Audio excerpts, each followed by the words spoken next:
Okay, thanks, Bill. Welcome, everybody. Thanks for coming out for this organizational meeting for 2026. If you will, I now convene this meeting. If you rise to the pledge of the flag in the front. I pledge allegiance to the flag of the United States of America and to the republic that stands one nation, under God, liberty, and justice for all. Justice for all. No rush. Thanks again, everybody. Yes, it's very exciting for all of us. So, for the record, council member, we're going to be sworn in. I think we're going to do that right now. As a matter of fact, I think I'll go first. No, I don't.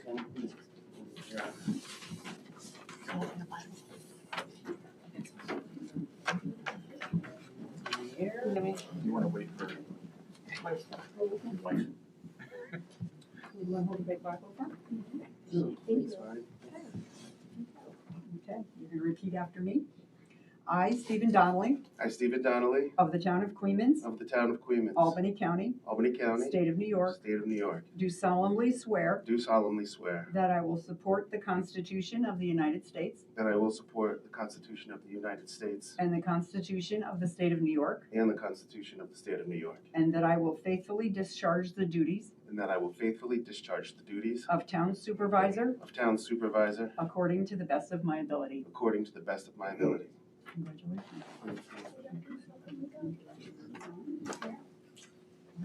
She's the town justice.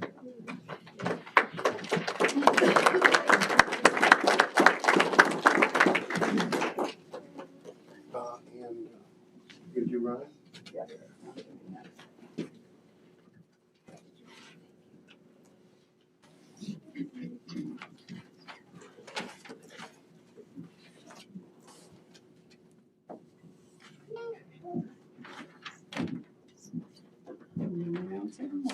Yes, and now we're going to swear in Ronald Hoteling, soon to be Judge Hoteling.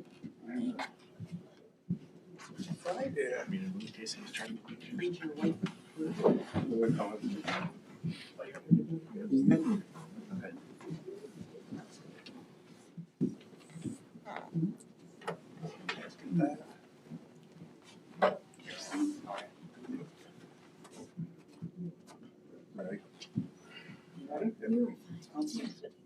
I, Ronald Hoteling, I, Ronald Hoteling, of the town of Queens, of the town of Queens, Albany County, State of New York, do solemnly swear that I will support the Constitution of the United States that I will support the Constitution of the United States and the Constitution of the State of New York, and the Constitution of the State of New York, and that I will faithfully discharge the duties and that I will faithfully discharge the duties of town justice of town justice according to the best of my ability. according to the best of my abilities.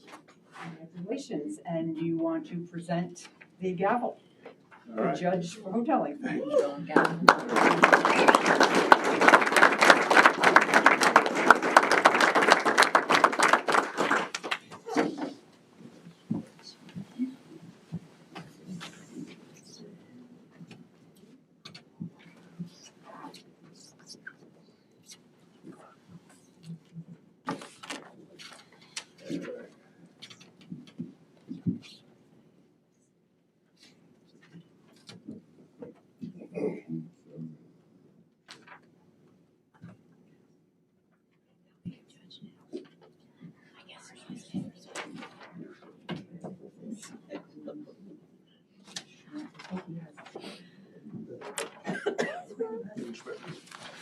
And Judge Hoteling will now swear in Councilperson Schmidt.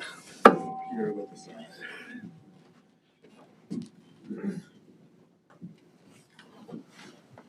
Okay.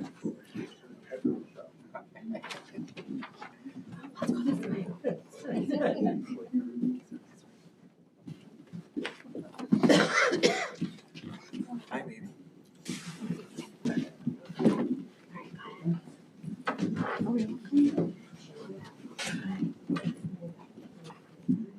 Yeah, hold your right hand.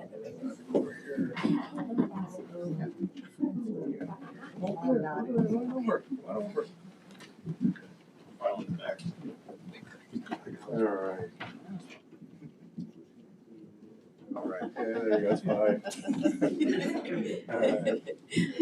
All right.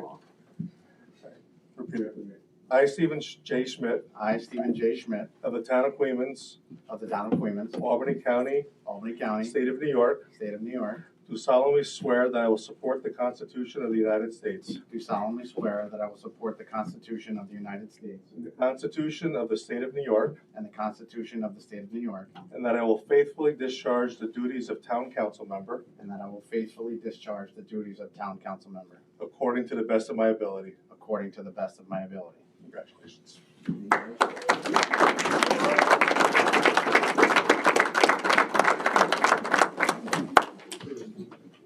Thank you. Thank you. Good.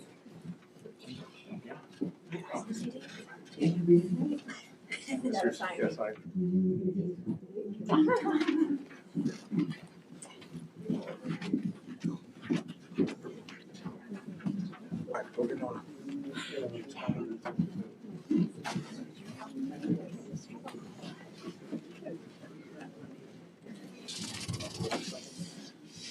Judge O'Daly will now swear in Patricia Grogan as councilman.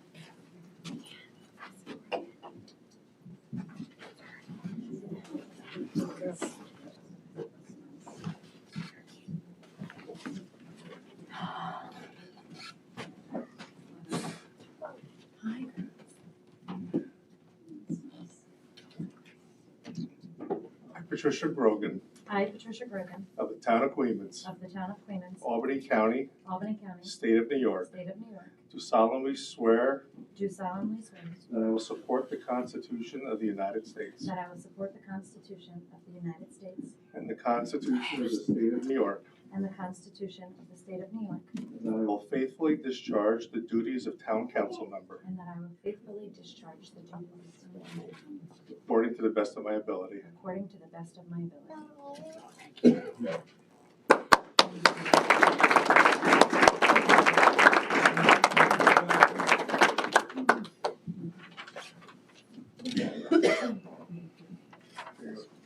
We gotta sign this canvas.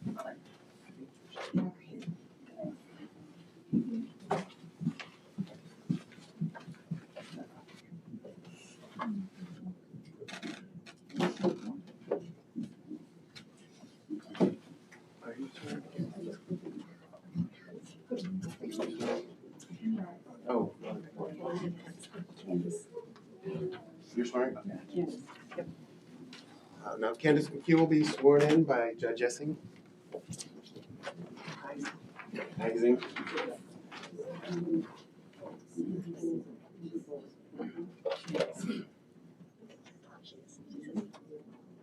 I, Candace J. McHugh, I, Candace J. McHugh, of the town of Queens, of the town of Queens, Albany County, Albany County, State of New York, do solemnly swear do solemnly swear that I will support the Constitution of the United States that I will support the Constitution of the United States and the Constitution of the State of New York, and the Constitution of the State of New York, and that I will faithfully discharge the duties of town clerk and I will faithfully discharge the duties of town clerk according to the best of my ability.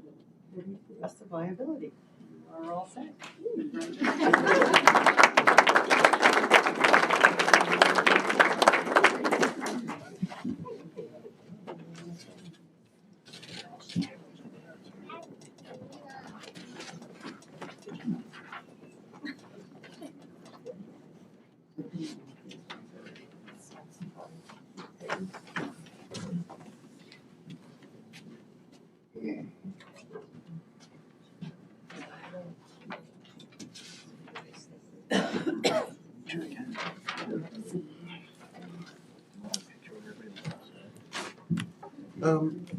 Yeah, do you want to take a picture with everyone that was just sworn in?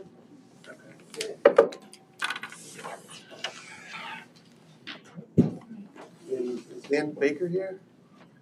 Dan, you want to come in? We're taking a picture of everybody that just, I know you were sworn in probably yesterday.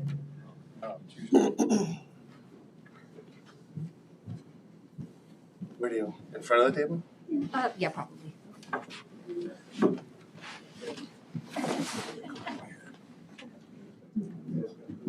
Mine over there. Sorry. Congratulations. Congratulations. Thank you. Yes, close up the spaces.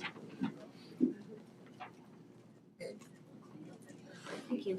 If anyone wants photos, Thanks, Melanie. Thanks, Melanie.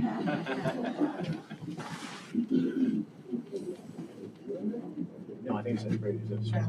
Oh.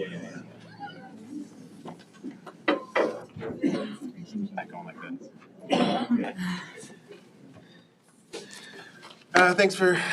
Hey Rich, thanks for sitting through that with us, everybody. We really appreciate it. And once again, thanks for turning out. I'd like to just add a brief statement about today's organizational meeting. Here's an added significance with the swearing in of the new town board members. We're formally beginning another year of local governance and public trust and service, but it also marks the commencement of our nation's 250th anniversary. And this moment invites reflection on the principles that shaped our country and continues to guide it, being represented government, rule of law, and civic responsibility. And town government is where those ideas are mostly and directly experienced by the public, so I'm very happy to see so many people out today. And it's here in these buildings across the state and the nation where our democratic institutions are tested and sustained every day.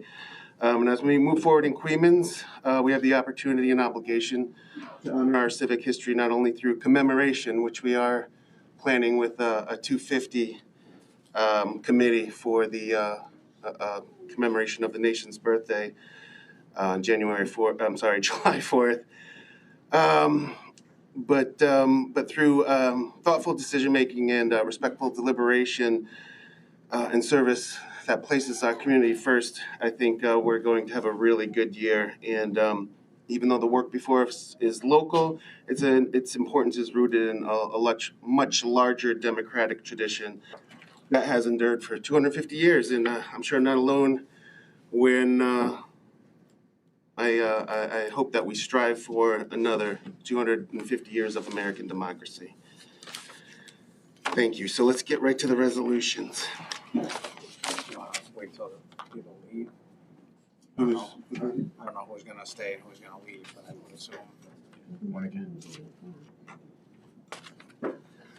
No, and we typically, Trish, will just start the resolutions from the left or the right, depending on where you're at, and just move The first one we're gonna table, right? in sequence.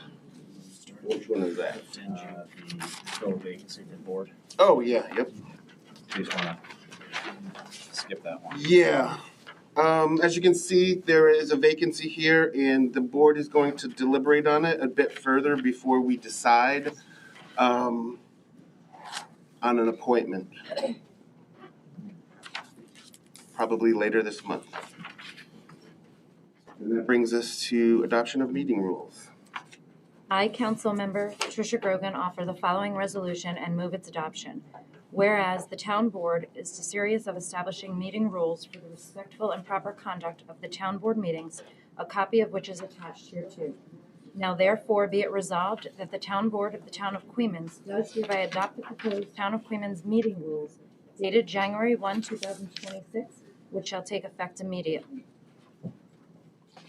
Seconded by Councilman. I'll second that. Any discussion on it? Nope. Nope, I'll second that.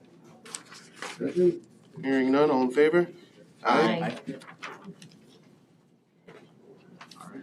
I, Councilmember Stott, offering the following resolution, move its adoption. Whereas the town board of the town of Queens is desirous of designating holidays to be observed by the employees of the town of Queens. Now therefore be it resolved that the town board of the town of Queens does hereby designate the following holidays for 2026 for employees not covered by union contracts. Holiday schedules for employees covered by union contracts are pursuant to active agreements in force. The holidays are as follows. January 1st is New Year's Day. January 19th, MLK Day. February 16th, President's Day. May 25th, Memorial Day. June 19th, Juneteenth. July 4th, Independence Day. September 7th is Labor Day. October 12th is Columbus Day. November 3rd is Election Day. November 11th is Veterans Day.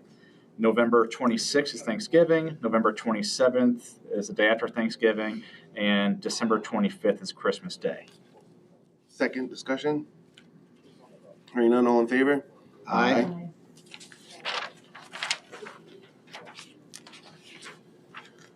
By Supervisor Donnelly, offer the following resolution and move its adoption. Whereas the Town Board of the Town of Queens is desirous of scheduling meetings of the Town Board for the calendar year of 2026, now therefore be it resolved that the Town Board of the Town of Queens does hereby set the following dates for the Town Board meetings for 2026, with each meeting to commence at 6 p.m. January 8th and 22nd, February 12th and 26th, March 12th and 26th, April 9th and 23rd, May 14th and 28th, June 11th and 25th, July 9th and 23rd, August 13th and 27th, September 10th and 24th, October 8th and 22nd, November 12th and 23rd, December 10th and 21st. I'll second it. Discussion? All in favor? Aye.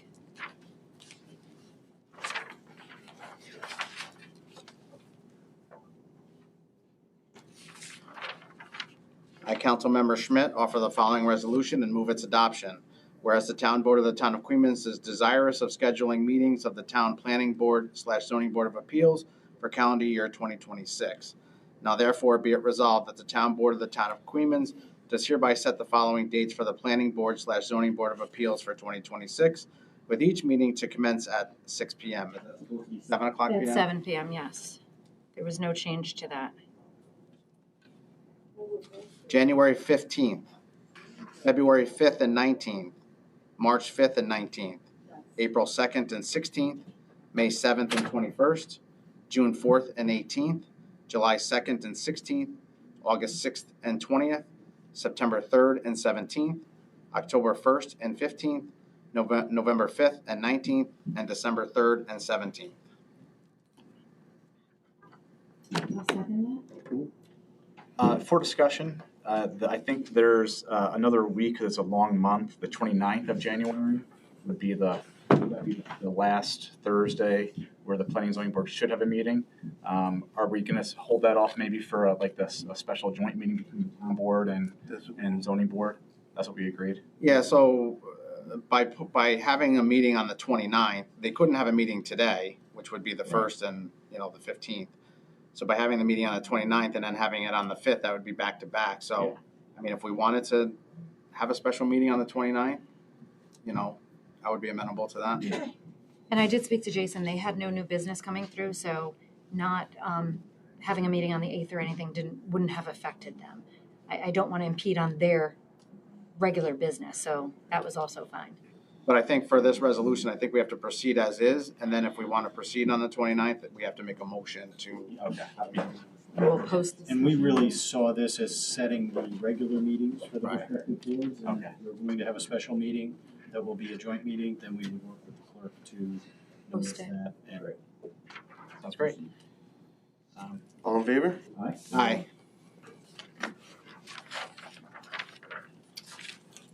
I, Councilmember Patricia Grogan, offer the following resolution and move its adoption. Whereas pursuant to Town Law 42, the Town Board of the Town of Queens previously established the office of Deputy Supervisor, and whereas Supervisor Stephen Donnelly pursuant to Town Law 41 is desirous of appointing an individual to the Deputy Supervisor office. Now therefore be it resolved that the Town Board of the Town of Queens hereby acknowledges the Town Supervisor's appointment of Councilmember Michael J. Stott as Deputy Supervisor. This appointment is for a term to expire on December 31st, 2026. And be it further resolved that the Town Board of the Town of Queens hereby authorizes an additional annual stipend of $3,500 to Councilmember Michael J. Stott for services performed while serving in the office of Deputy Town Supervisor. I'll second that for discussion. I was the deputy supervisor last year, and I didn't take the $3,500 last year, and I'm not going to take it this year either. Deputy supervisor, you do have a few extra things you do to help out the supervisor and organize things, but I don't think it deems it worthy enough of a $3,500 stipend. So I'm not going to accept that $3,500. I think there's better uses for that money within the town. So as amended, Rich? I think that's very honorable, Mr. Stott. Thank you. Thank you. All in favor? As amended? Aye.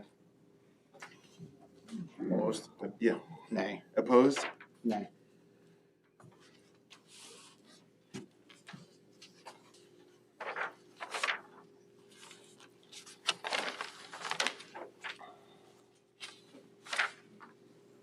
Oh, this is mine, sorry.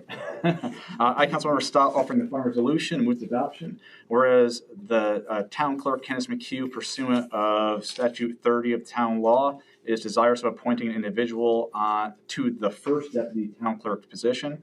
Now therefore be it resolved that the town board of the town of Queens hereby acknowledges the town clerk's appointment of Cheryl Slingerland as first deputy town clerk. This appointment is for a term to expire on December 31st, 2026. Second. Discussion? So for discussion, as a reminder, Cheryl Slingerland is my aunt, so it would really be a conflict for me to vote on this resolution. In addition, has the town board or has anybody from the town corrected the error that happened in 2025 with regards to Cheryl Slingerland's salary? Well, we had that discussion about having a resolution. There were actually 3 errors on that. I think Jason had $1 above his also, and I think there was the deputy supervisor was on the 2025 employee rates. So there were actually 3 errors on that. We have not formalized it with a resolution. Did we decide as a board that we want to do that? Because I'm pretty sure from legal, we weren't obligated to have a resolution. I don't think you have an obligation to do it, but if it's the consensus of the board that you want to do it, we're happy to prepare that resolution. I just need the details on the other 2 errors that I understood Clerical errors. were And included. I'm not so much concerned with a formal resolution as I am with regards that there is that record that shows what the salaries that we're paying everybody, and that is actually incorrect. So I think, if we want to proceed with a resolution, if that's the way the board wants to go, I'm fine with that. But if we don't want to go through a formal resolution, we at least have to correct that actual filing that shows that those hourly rates are incorrect. And we can certainly do that but it is my understanding that that's not the only one, and so I think we should do it once, right? Not in multiple resolutions. Well, this has been a year now, so I would just hope that, at our next meeting. Or you could just vote to pay everyone for the mistake that's been set aside for 365 days. Yeah, so there's that point too. I mean, we could, in theory, pay a lump sum payment to the individuals that were incorrectly listed with their salaries.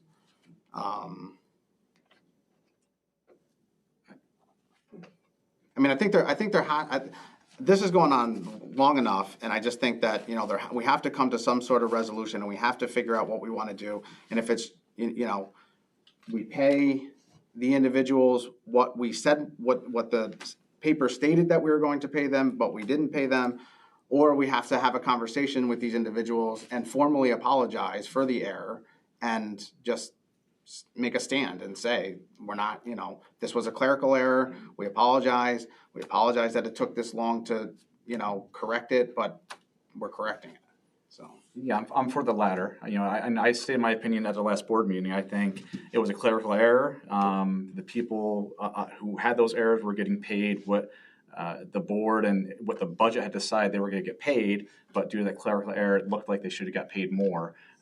So they were getting paid what I perceived they should have been getting paid. We should just do a resolution at our next meeting to, clean everything up and apologize, and I think that's sufficient, in my opinion. I mean, to Candace's point too, though, do the employees have a legal standing to go to the Department of Labor and say, there is this resolution for the town that has been publicized for a year that talks about the fact that I'm supposed to be paid this? Do they have some sort of? Yeah, I'd be happy to, some of this is probably legal advice, right, that should maybe take place in executive session. At the end of the day, I think the employees are entitled to the compensation that they were intended to be paid. I suppose they could try and make arguments that because of a clerical error, they were entitled to more. We would defend that. So I can't say that there's not an allegation that somebody could make or assert, but it strikes me that it's fair to say that people should be paid what they were intended to be paid. But I also am happy to prepare a resolution clarifying all of this. I just need to know what the consensus of the town board is and what the details on the other two errors that I understand were on there as well. So I will contact payroll and HR, and if there's an apology, it's coming from the office where it originated, the errors. So I will contact payroll, and I guess she'll come in here. Apology and from tell the her town board, story. considering it's taken 365 days to. Total new person coming in here. When was the error March. discovered? Well, the discussion ended in March, It was discovered in March. where the question was, does the resolution, this was by payroll, do you want the board to create a resolution? There's a hazy back and forth where I think the two parties can come here and sit down and present their cases to the board if that's what needs to happen. So to continue my thought over here, this was discovered in March. This budget was presented to them in January when the new budget was for the new year. I think that's incorrect. I think that That's what I'm trying to find out. the error was probably discovered in January. There was a back and forth in March. I'd have to go back and look through and also ask payroll for the history of the phone calls, the emails, and whatever communications there were. Like I said, if we want to dig into it deeply, then I suggest that payroll is here to speak. Well, I'm only What she has asking to it say because about I've it. sat out there on this side, and this has been an issue for a long time. If it was something that was discovered the week or two after it was done, an apology was given, I don't necessarily know as far as the payment. But if this was something that went 2 or 3 months and nobody acted on it or did anything, I don't necessarily know if that's fair to the employees. So that's why I'm asking. I do think it would be important to have the chain of events and the dates. Was it a week that went by, or was it 3 months that went by? But I will publicly say it is sad, though, that this has been going on since March, and that has not been rectified. So I definitely think at the next meeting, this should be totally resolved and rectified by the board, just to be fair to them and to the new board going forward. So board consensus is to contact payroll and have her come here and have all the details and communications and present her version. Hasn't this already been presented many No. times at meetings? Not by payroll. We have no idea of her version of the story, other than that it was a clerical error. I mean, again, I don't know that it's her version versus any other version. It's a matter of the fact that the town board on January 1st of 2025 passed a resolution that had an error in it. That error was brought to our attention in March of 2025.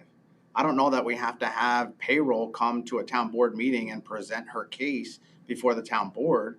I think it's a matter of, did we as a town board intend to pay Cheryl and anybody else more money or less money than what the resolution said on January 1st, 2025? My answer is If it's no, and we as a board commit to that, then I think the solution is that we formally apologize to the individuals and we correct that resolution immediately.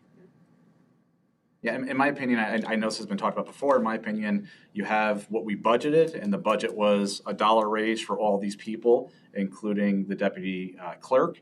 And then on the January 1st resolution, it was a clerical error, along with maybe another one or two.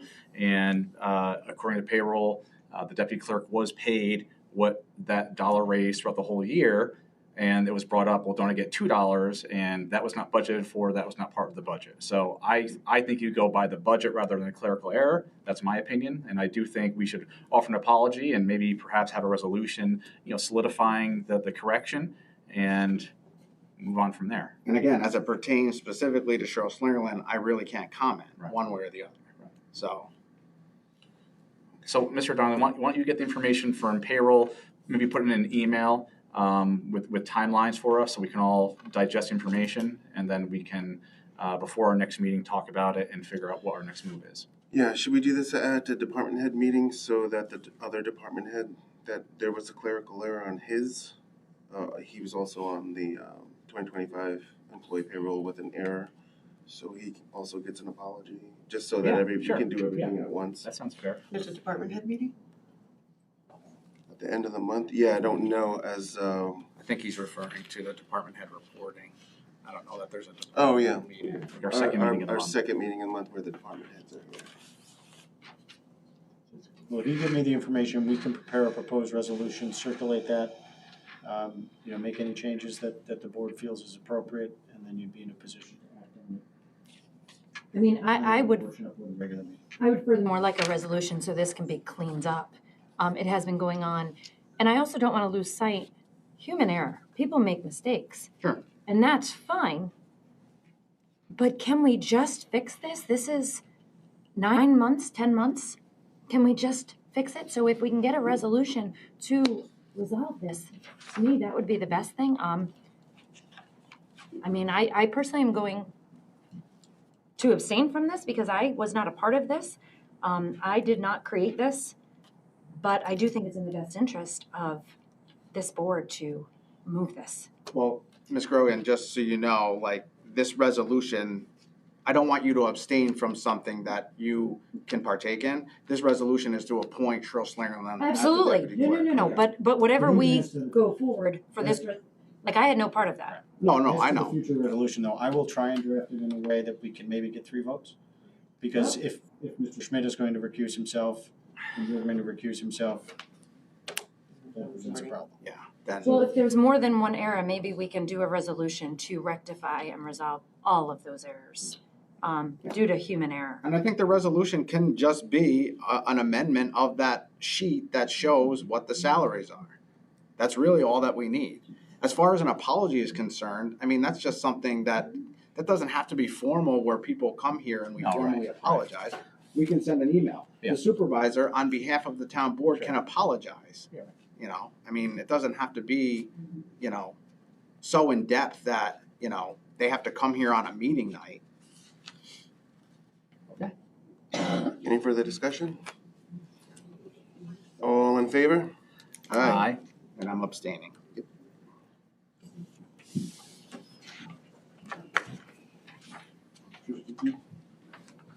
I did, yeah.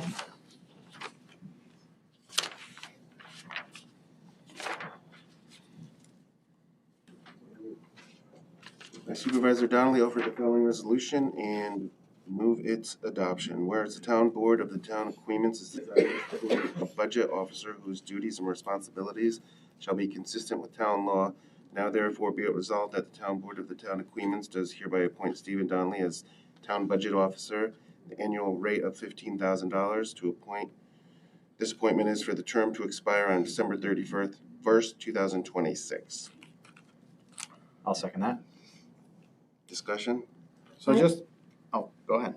Sorry. I did have questions on this, and my only question was, why is there a stipend of $15,000 when this is in the job description of the town supervisor?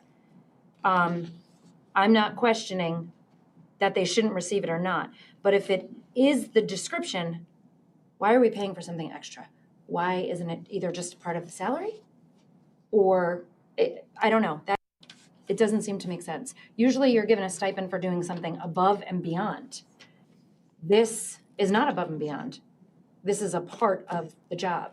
So that's so to be fair, I wish we had more discussion about it. This was just brought to my attention yesterday or the day before, which is why I'm openly discussing it now. Well, it's my understanding that the budget officer and chief fiscal officer has direct statutory and fiscal, financial and fiduciary responsibilities above and beyond town supervisors, traditional duties. And that's my understanding of it, and I am not sure when this began, because you had asked that question. Yeah. It was in place when I began in 2024. Steve, do you know, has always been, or Candace, has always been, I when can't, was that instituted? What I'll year? give you my opinion on it. Okay. It's been always presented historically this way, that there's a salary for the supervisor and then there's a stipend for the budget officer. My opinion is it's only done that way as it's whomever is supervisor, it states they're making $45,000 or $40,000. They're not making $60,000. It's a way to kind of separate it and make it look as though the supervisor's salary is less. Not that Donnelly is doing this specifically, historically it's been done this way. I think it's done that way on a lot of things, and it shouldn't be. I agree that it should just say that the supervisor makes $60,000 for his salary, and not be 45 and, oh, here's another 15 for doing your job. yeah, and I So kind of there's have, no real reason. Right, and we've talked about that before previously, same thing with, Mr. Baker, his stipend, you just, don't make it a stipend, just make it part of your salary, and that's your job description, that's what you do. But they're broken up into stipends for some reason, don't know why, again, that's, when I came in, that's how it was done, so that's how it's stayed. so I did some research through the Association of Towns, and the answer that I got is by default, the town supervisor is the budget officer. However, the town supervisor may appoint any other person who is not a town board member to serve in this position. This individual works closely with the supervisor and may have a title such as budget officer, bookkeeper, or director of finance, depending on the town's local structure. So my question, again, is if by default the town supervisor is the budget officer, then why are we paying, a stipend of $15,000? Or I guess if you were elected a supervisor and you really didn't feel comfortable, even though like it's your job, but you really didn't feel comfortable being the CFO, I guess you would have $15,000 to hire somebody to assist you in that position. It sort of gives you some leverage in that sense. But to Candace's point, I think the requirement is that we have to publicly notice what the elected officials' salaries are. So when we do our budget and we do the notice, it says that the supervisor's salary is $45,000. This resolution doesn't necessarily get publicized. People may be here in the audience, they may see it, people may be watching on YouTube, they may hear about it, but in reality, the town of Queens pays the supervisor $45,000. Right. So if I could add a comment, mine is different, like Mrs. Grogan just said. Parks and cemeteries is not part of highway or highway law. No. So in order to take care of that, there has to be a study. That's my mind. Yeah, and I think I wrote that in the email, that parks are separate from highway. Right, and I, again, only getting these resolutions, like about 36 hours ago, I did go on to the same website that you just referenced for the New York State Town Association to try to do some more homework on it. And in finding out that we used to have a Parks and Recs department that was cut. We never had a chief fiscal officer, and that was cut. And then this was assumed. I can't speak on behalf, I'm not even an hour into this.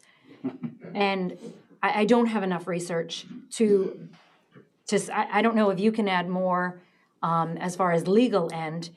Is this the job of a supervisor according to state law? As I understand it, the supervisor is the chief fiscal officer of the town. I think it's a slightly different term that's used. We can certainly take a look at it. When we came in 2024, this historically is how it's been done and how I was told at the time it had been done, but we can take a look at it. I don't mean to be rude to you. You say historically. This could be historically 4 years. Like historically, because you haven't been with the town long, like when did a separate stipend begin? Correct. All I know is that it was structured that way in the prior administration. I don't know for how long prior to that. Right. I can look it up for you. I know since I've been here, it's structured that way, so it may have started in 2020. I do not know, but I know that that's how it's been presented for the past 6 years. Okay. But I can go through resolutions and tell you if it has ever been presented in a different manner, or if other people have had the role. So, and Mr. Donnelly, I don't want you to think that I'm sitting here saying that you shouldn't get paid more for doing, but if it is a part of the job, why is it separate? So maybe it either, the salary should be encompass this, or I don't know. Is it fair to say, and again, I'm gonna keep saying new person on the block over here. Is it fair to say, to table this so we can get more information and research? So that either we combine it and make it one, as opposed to doing a separate resolution every year, if it's a part of your job.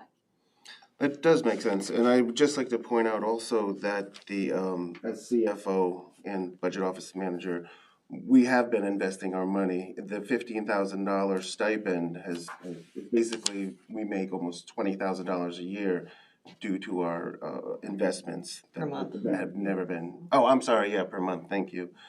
So, it actually is, and you'll find out when you go to New York, or when you start doing your training. I think it's in, is that the Albany one? 300 and the AOT training when you go to do it? There's some in Albany, the There's some in new New officer York City. training, and then there's also a New York City one over winter break. Yeah. We can discuss that When later. you start to meet vendors, you will see that the CFO position and the budget officer is a separate. As Association of Towns says it's part of the duties, it actually is separate.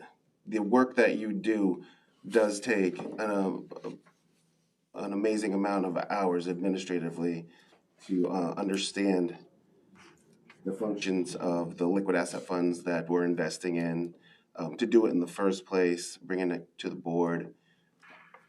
So it is paying for itself. The $15,000 investment from last year has garnered almost $300,000. Yeah. So, but to your point, we did discuss this back in 2023. Why isn't it just in Right. Yeah. the salary? I mean, this keeps coming up, so I think it should definitely be looked at. I don't know if tabling it right now is the best idea. I think whether we table it now and decide to keep it or just roll it into a salary, it's, to me, it's six in one, half dozen the other. It's still going to equal the same amount. Well, I don't know that per se. I think that would be up for negotiation and discussion. I think it's, I don't think. I mean, if we're going to amend the supervisor's salary, which is currently $45,000, Yeah. to something other than that, it certainly requires discussion and negotiation and everything else. We're not just gonna drop a new resolution that says the supervisor's salary is now $60,000.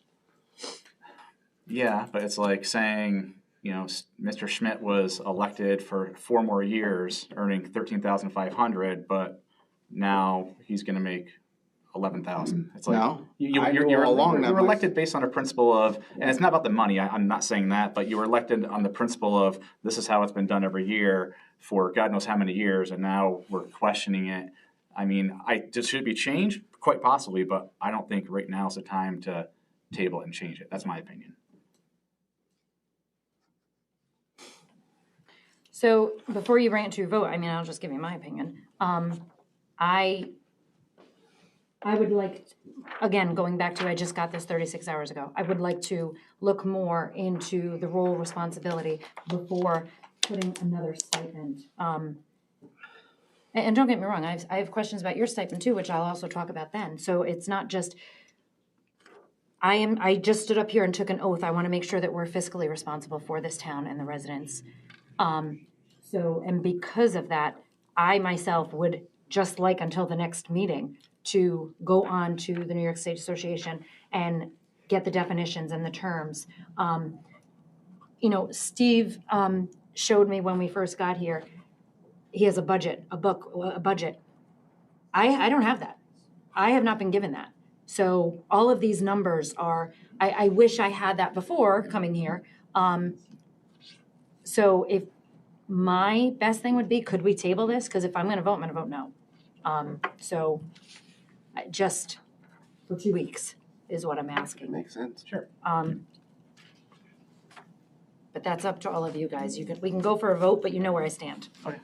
I make a motion to table resolution regarding the $15,000 2.8. All in favor? I need a second. Aye. I need a second. I'll second it. Ms. Grogan seconds it? You made the motion. I made the motion. And I seconded it, Second. yes. To table To it. table it. Yep.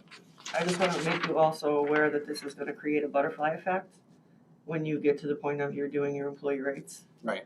So keep that in mind as you go forward. You're going to have to discuss what you're going to do with that resolution. Mr. Donnelly can't get paid $15,000. Because it's broken up into two separate Correct. things for him. And I think historically this started probably back in like 2014 from a quick look. I can't look everything up on my phone right now, but I think that's when the dual thing started. So it's been a while, but I'll get you more information. And I imagine there has to be minutes and stuff exactly supporting why. Okay, thank you. Did we vote to table? All in favor? Aye.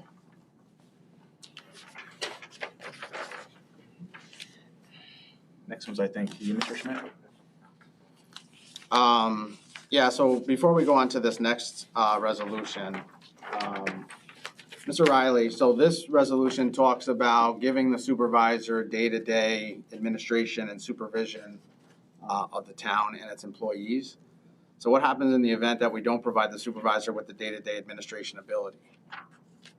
Does he have to run everything by the town board and get a consensus from the town board? And I'm talking everything from closing early due to inclement weather to anything else that may arise as a result of this resolution. It strikes me that someone should be in a position to make the day-to-day decisions when the board, in between meetings of the board, just so that the government can properly function. If that's not going to be the supervisor, I'm not quite sure who that would be, and the challenge of not giving the supervisor some level of authority within meetings is you really can't act without then having a meeting, right? And so if he were to, there wouldn't be a mechanism for a majority of the town board to approve a particular action or not, because you wouldn't have a public meeting. I could certainly look into this more. This is another, resolution that I thought there was a consensus on, so I really didn't dig into it deeper, but we can certainly do that. I'd be happy to. So again, before this resolution is introduced, has everybody taken the time to review Town Law Section 29, subsection 16, which is titled Powers and Duties of the Supervisor? No, I just got this yesterday. Do you have anything that you want to share from that? I mean, it's, 3 pages. I could read it into the record. I think it would make more sense to, have everybody take a look at, what's quoted in this resolution before we act upon it, just so that everyone fully understands the ramifications of proceeding with this resolution. Is this a new resolution? No. So it's been voted on last year, the year before? Sure. Okay.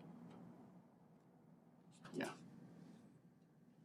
Can I ask why, if it was voted and passed last year, why the question this year?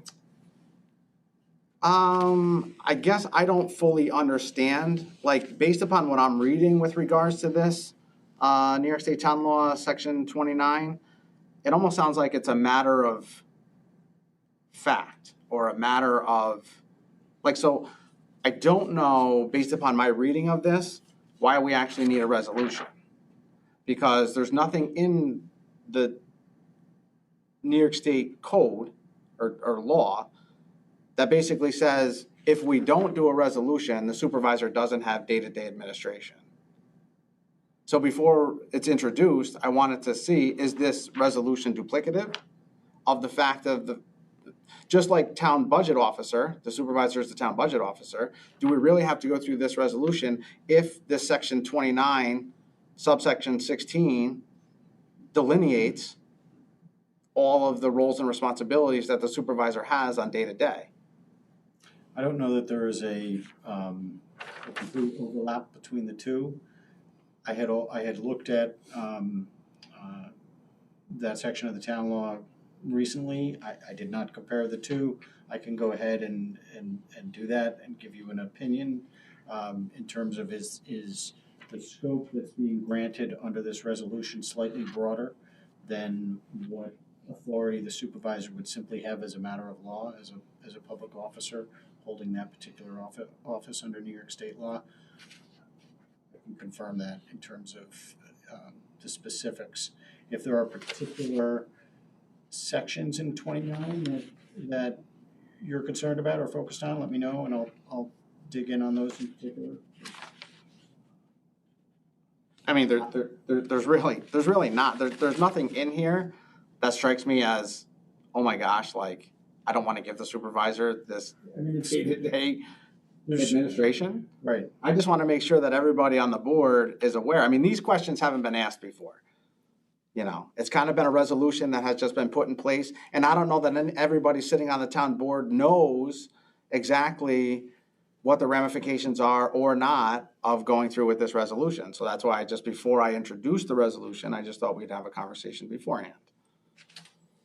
I'm okay with going forward with the resolution. I mean, you know, I guess you're worried about would it duplicate if he already has it? Why do we need a resolution? I mean, if I'm worried about somebody breaking into my home and I have 2 deadbolts, I'll lock both of them. I mean, better be safe than sorry. Why not have the resolution and solidify it rather than have ambiguity, right? I mean, because I want to make sure that this resolution that provides day-to-day operation is the same as this and nothing else.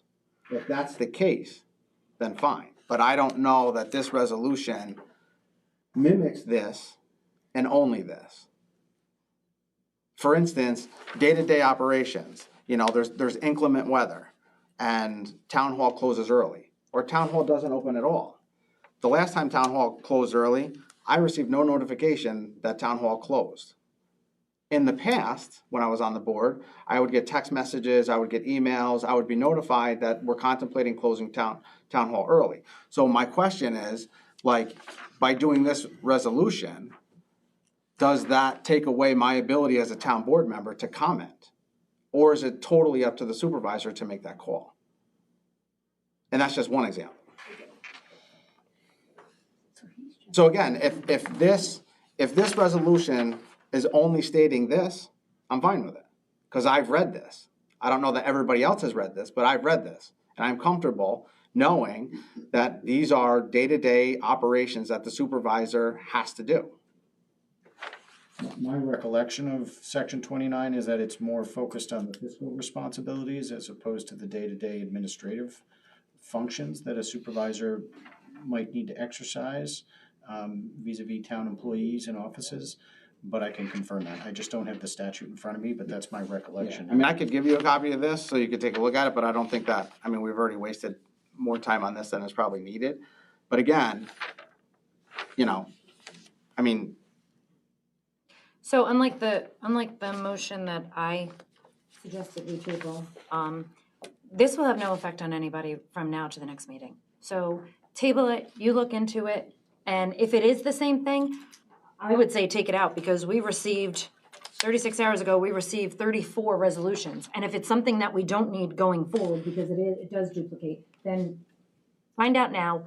I hate to just keep, you know, having things and say, we'll take care of it, and we're back to 9 months later and we haven't taken care of something. So if we act on it now, it won't get taken care of. If we table it until our next meeting, we'll take care of it. But make sure that we get an answer from Mr. Riley and all of us, if you guys are comfortable with that.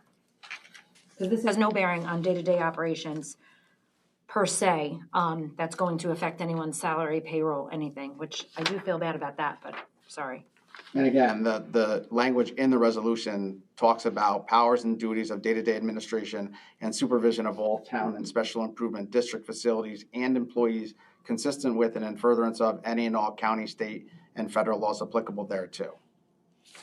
So if you read this, this doesn't really talk about special improvement district facilities. You know, to Rich's point, it really is more of a fiscal responsibility. It talks about shall act as treasurer. Within 10 days after receipt, shall deposit and secure in his name as supervisor all such money. So again, I think this resolution, as it stands right now, could provide more day-to-day, could give the supervisor more day-to-day power than what is really required by state law. I think it probably gives more authority than is expressly provided for under section 29. It references, there's all sorts of local laws out there, other state laws that may not even be within the town law, right, that could govern sort of supervision of employees and that type of thing.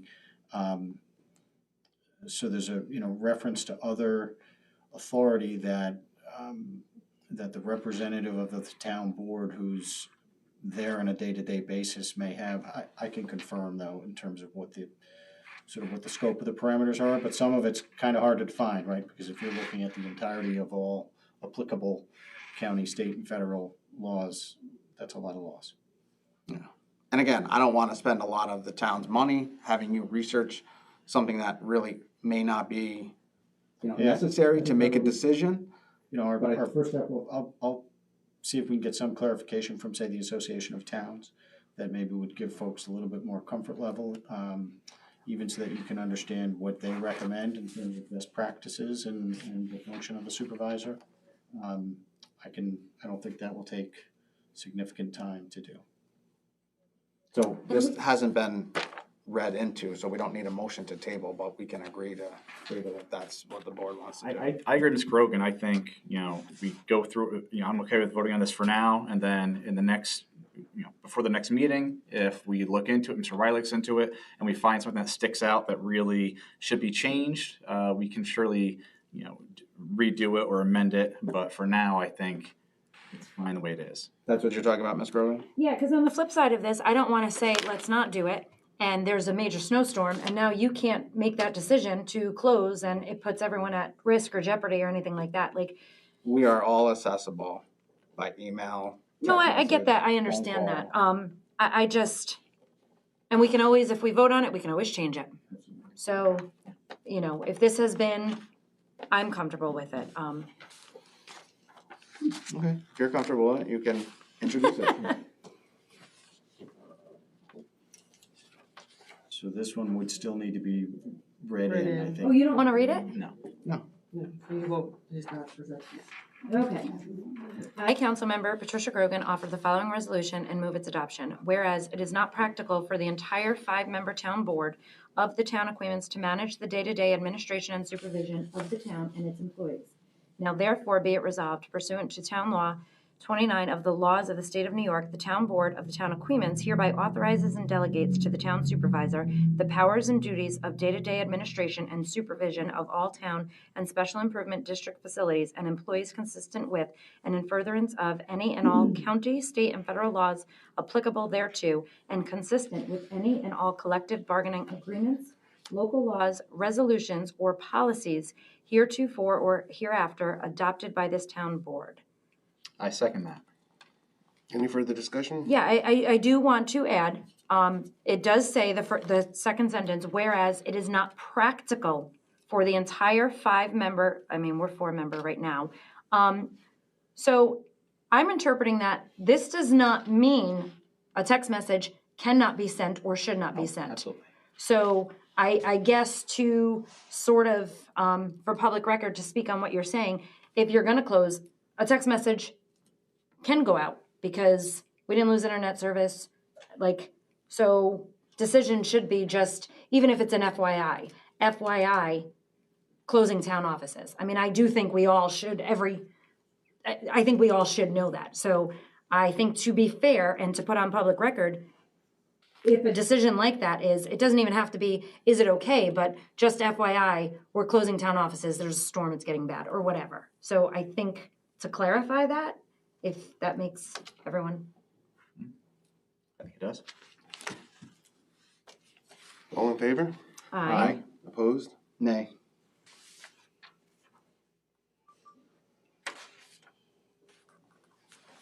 Motion carries.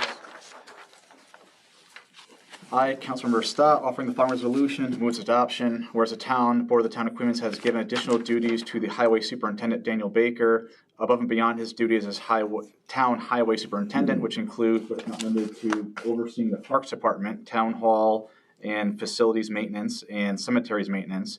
Now therefore be it resolved that the town board of the town of Queens does hereby approve an annual stipend of $15,000 to compensate for the additional duties that have been assigned to the highway superintendent effective immediately. Second, discussion? So going back to, I did bring up yours, this, when I was researching, why are there two separate stipends? And the little bit of research that I had done, your job encompassed that. This, I guess, was separate because historically, we had a parks department. We no longer have that parks department. So I guess if, Well, technically, we do. There's a budget line for it. but there's no one in charge of it. There's no director now. Mr. Correct. Baker's in charge. Well, yeah. Right, and that's sort of what this says, because we don't have someone that is in charge of the parks. This sort of put him in charge of it. That is not in his job description. No. So I'm correct on that. I mean, I You're never correct. researched it. It's okay. So yeah, those were my questions.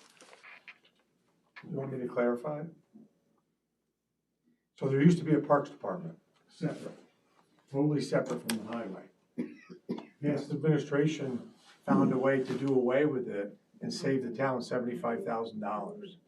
When they did that, they said, well, the highway guy is now gonna take over the parks department. And there was a stipend given in lieu of, saving that money.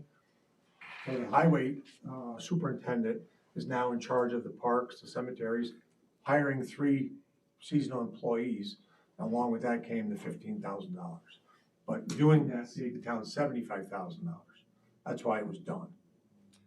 So why didn't the past town boards put that in the job description? Because it's not part of highway. If you look at that state highway law, parks isn't a part of that job duty. Okay, makes sense. That's why. So if we didn't do this, we technically could possibly not have someone maintaining our parks. Right, if we don't give Mr. Baker the stipend, and there's nobody else that's willing to, take lead on mowing the parks, ensuring we have equipment, the cemetery, same thing. Then, like Mr. Baker said, the budget before that, before we eliminated the Parks Department, was $75,000 more. You need a whole bunch of people, a whole department, mechanics. This is the only way really to go, but you can change it if you'd like, but.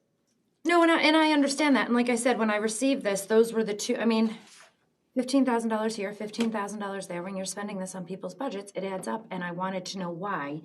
And the reasoning that I had gotten, I went on the phone, I spoke to every member sitting here to become more informed on it. And just to sum it up, I was told that it is Mr. Donnelly's job to be the fiscal chief officer and to do all of the budgeting. And it is not your job to do the parks. And because of that, that's how. So that is why I was asking it. So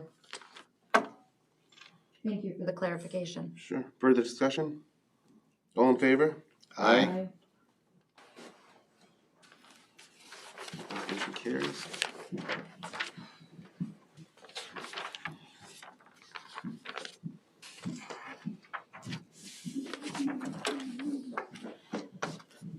Supervisor Donnelly offer the following resolution and move its adoption. The Town Board of the Town of Queens is desirous, whereas we are desirous of appointing a registrar of vital statistics and a deputy registrar of vital statistics consistent with town law. Now therefore be it resolved that the Town Board of the Town of Queens does hereby appoint Candace McHugh as registrar of vital statistics with an annual stipend of $500 effective January 1st, 2026, with a term to expire December 31st, 2026. And be it further resolved that the Town Board of the Town of Queens does hereby appoint Cheryl Slingerland as the Deputy Registrar of Vital Statistics with an annual stipend of $500, effective January 1st, 2026, with a term to expire on December 31st, 2026. So I'll refrain from seconding, obviously, because it has to do with Ms. Slingerland. I'll second that. Discussion? All in favor? Aye. Aye. And I'll abstain.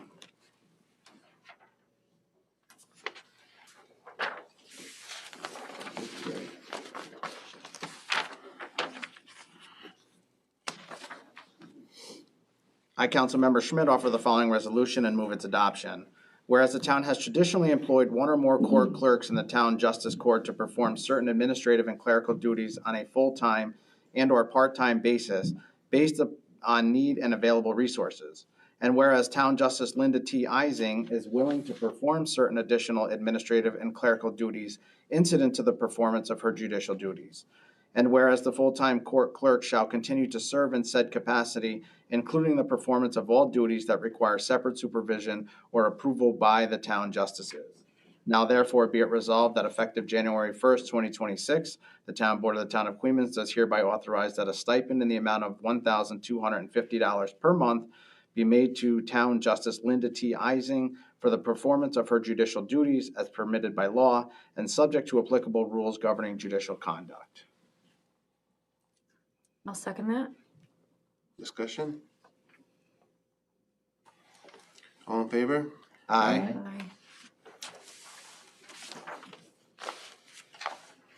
Motion carries.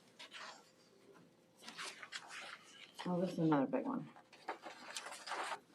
I, Councilmember Patricia Grogan, offer the following resolution and move its adoption. Whereas the Town of Queens wishes to retain the services of an attorney to render legal advice to the Town Board through December 31st, 2026.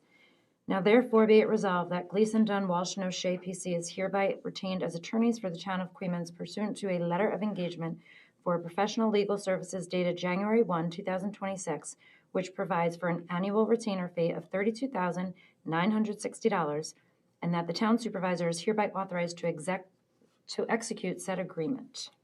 I'll second that. Discussion? Has anybody seen the letter of engagement dated 1/1/2026?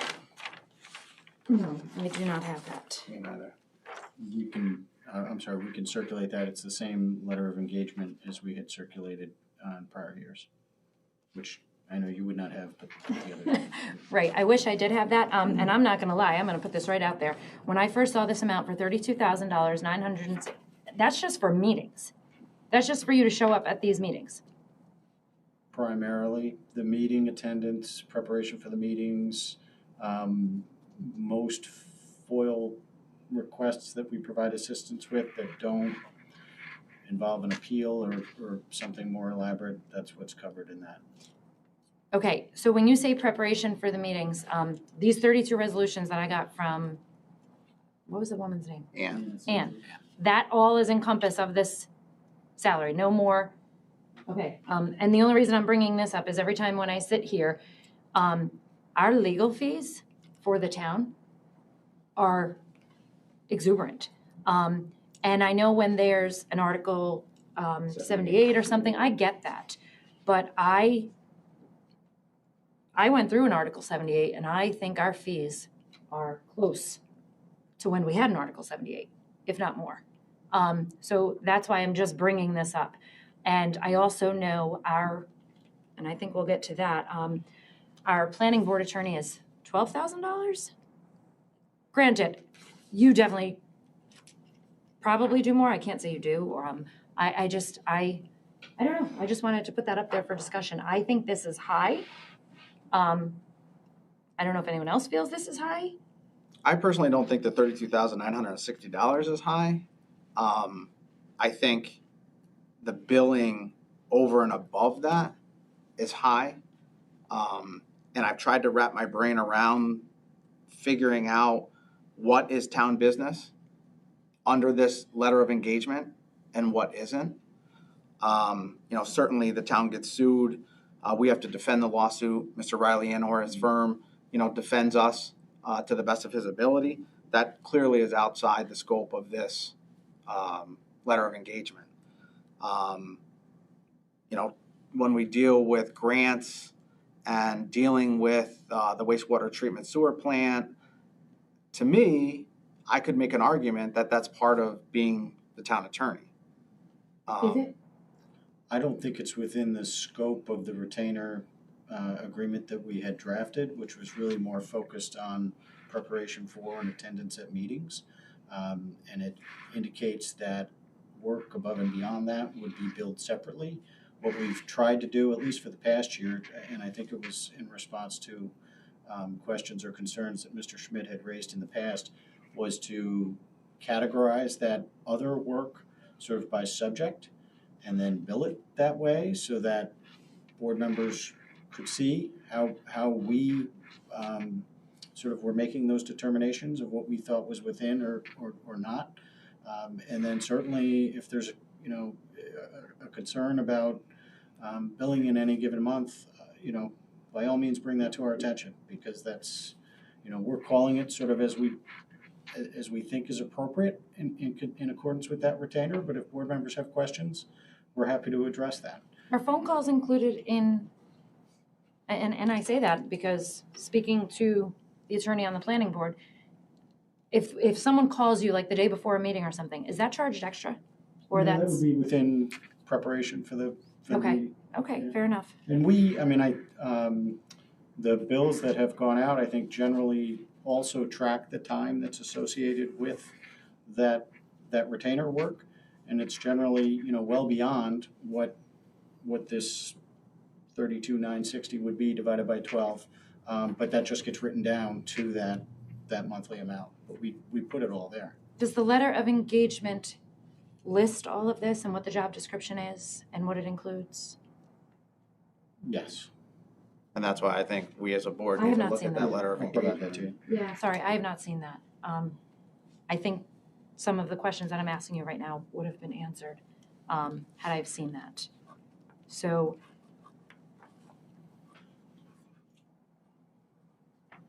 The issue, one of the issues that I have had, Mr. Riley, you and Michael, you've been great to work with. But we've ran into situations during board meetings where I, as a town board member, have felt like you were defending the positions of only a select few of the town board. And as town attorney, you work for the entire town board, not just for the supervisor, not just for the angle that the supervisor is looking to either accomplish or do. And if we as a board decide to, continue with this relationship, I would just request that, you really consider the opinions and the voices of the entire town board and not just a select few. Maybe I'm wrong, but it has felt to me that, you have defended Mr. Donnelly in public forum at public meetings without necessarily listening to my thoughts and opinions. And Right. We have tried, I think both Michael and I, to be responsive to and answer questions from any town employee or official who reaches out to us and give you the best advice that we can give. I think that, there probably have been times over the last year in particular when, say, a resolution has come up and there's been characterizations of the effect of that resolution or what that resolution says. When we're in a public meeting, and resolutions are being characterized in a way that I don't think is accurate, frankly, or consistent with the law, I've struggled with how to respond to that, right? I think I owe a duty to the board as a whole to explain sort of what I think the resolution says, even if that's inconsistent with what a board member thinks it says. And so that can create a challenge of providing legal advice in a public context. Perhaps we should have executive sessions, maybe more, to allow me to give that feedback in a way where no board member feels like I am sort of taking a position that's contrary to those, because that's truly not our goal. We're just trying to give you guys the best legal advice that we can. And I think Mr. Riley and Michael have done a good job at doing just that, giving the facts and their legal opinion to best protect the town as a whole. I know there's been a couple of meetings where I've spoken and said something and Mr. Riley has corrected me. And, I'm glad he did, because he knows more about that topic that we were talking about than I did. So, by all means, correct me. But just because they correct you doesn't mean, I don't think necessarily they're going against you or just not allowing you to speak. I mean, they always allow you to speak. Oh, yeah, I didn't say that. No, but I disagree with what you say. I think they are fair. I think they give the facts, and they've always given us sound legal advice and said, here's our opinion, here's what we believe is the best way to go about it. But if you do this, these are the pros and cons. If you do this, these are the pros and cons. You are the board, you decide. So they give information, which I think is great, but we always have the final say, and I don't feel pushed or pressured based upon anything that they mention. So that's my opinion. Okay. Going back to this resolution, if we don't have the letter of engagement, and if that wasn't presented to all of us, is it fair to, I don't know what it encompasses. So No. I don't want to vote yes on this without seeing that, to be fair. We can send that to you, and I apologize for not getting you in particular, because it's the same letter of engagement as it's been in the past, but I will, we'll recirculate that again. It has a new date. This isn't gonna totally mess you if Nope. It depends on what the plan is to, um, I mean, are you comfortable voting in favor of this resolution without seeing the letter of engagement? If you have any hesitation, don't do it. I have zero qualms about, you guys revisiting this at your next meeting, and Then we don't have a town attorney. we will continue to, provide our best efforts between now and the workshop mid-month, and then we'll proceed from there. So then are we tabling this resolution? and I personally don't wanna vote on something that I haven't seen. I just think so I'll make a motion to table this until our, next meeting, which is the January I think it's next Thursday. No, it's the 8th. The 8th, January 8th. Yeah, I'll second that. All in favor? Aye. Thank you.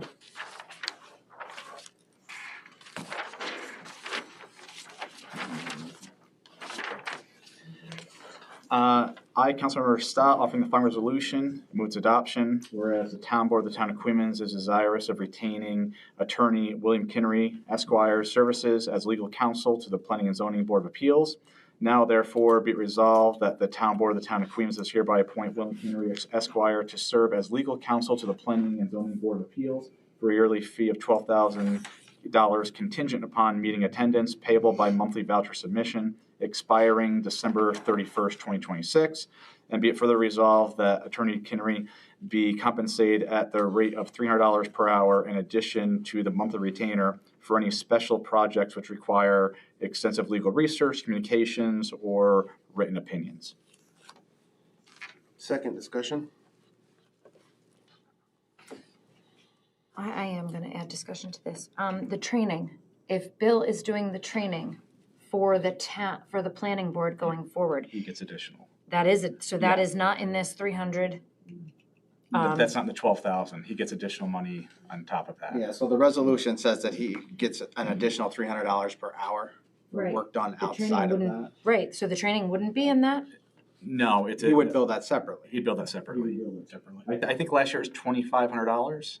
And I had once we had that bill, we questioned that, and I had called Bill and had a long conversation with him, and he sort of walked me through the process of how he caters each training a little bit different depending upon the needs and wants of, and really what's going on even at the Planning and Zoning Board of Appeals at that time. So for him to sort of revamp things pertaining to what's pertinent to the Planning and Zoning Board, he has to redo slides or redo research and present it differently. So he gets additional on top of the 12,000. I think last year it was about $2,500. Yeah, because I think it was $500 an hour, and it's a 5-hour course that we have to go through. Yeah. That they have to go through. Now, last year, your resolution, we recently got an email where we wanted to discuss a contract or something. Is that what this is? I mean, that's what really that further resolution would provide for. I think Mr. Kennery had some concern that as we talk about things like, should the Planning and Zoning Board be split up? Is there something that steps that the town wants to take in connection with site plan review that might require additional involvement from him, that would really be separate and outside, sort of over and above the standard meeting preparation that he's agreed to provide for the yearly fee. I'm just pushing this one only because and I think everyone is aware and knows, we have zoning issues going on. And we are calling for our planning board and our town board to have meetings together. If we have those meetings on scheduled dates, and we're discussing those topics, he'll get his normal pay, correct? It's not gonna be, I think it's on those scheduled dates that it would be a meeting that he would prepare for as he typically does. It's really more, is there drafting or research or work with Jason that he's doing that's really above and beyond sort of the typical meeting prep, whether that's investigating sort of what's happened or providing feedback on how the town may want to proceed or not. That is what he would consider, and I don't want to speak for him, but as I understand it, that's what he would consider to be really above and beyond the standard retainer and meeting prep. so have you three reviewed that document that was sent in reference to this $300? I was curious if, Yes, I did. yeah, and Kennery also has a letter of engagement Yeah, for the yeah. PBCBA. Typically, he would provide a letter of engagement for any special project. So, and we did get that email. I would say early December, maybe. I We forwarded. received an email from Bill, and I wasn't sure what it was about, and in the email, it said that there was going to be further discussion. So that's why I'm asking the three of you, before this meeting, did you guys have further discussion about it and go through it?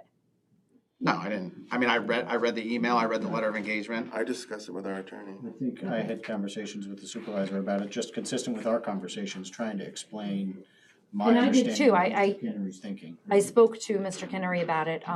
I just wanted to make sure that everyone else also did. Yes. Okay. Well, when I read it, I assumed, depending on when we had the meeting, I assumed he would probably have a additional bill for maybe some of the research he has to do regarding site plan review and things like that. So I did expect, when I read that this is sort of Okay. in that wheelhouse. That's fine. Yeah. Okay. And if I personally had questions with regards to the letter of engagement that came through, I would ask him those Perfect. questions. Okay. I think we need did you second it already? Yeah. Thank you. I did. All in favor? Aye. Aye.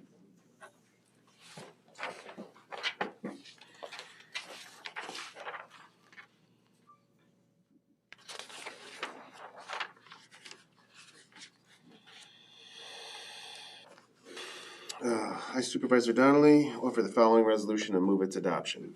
Whereas the town board of the town of Queens is desirous of appointing a town prosecutor to prosecute matters on behalf of the town in the Queens Justice Court.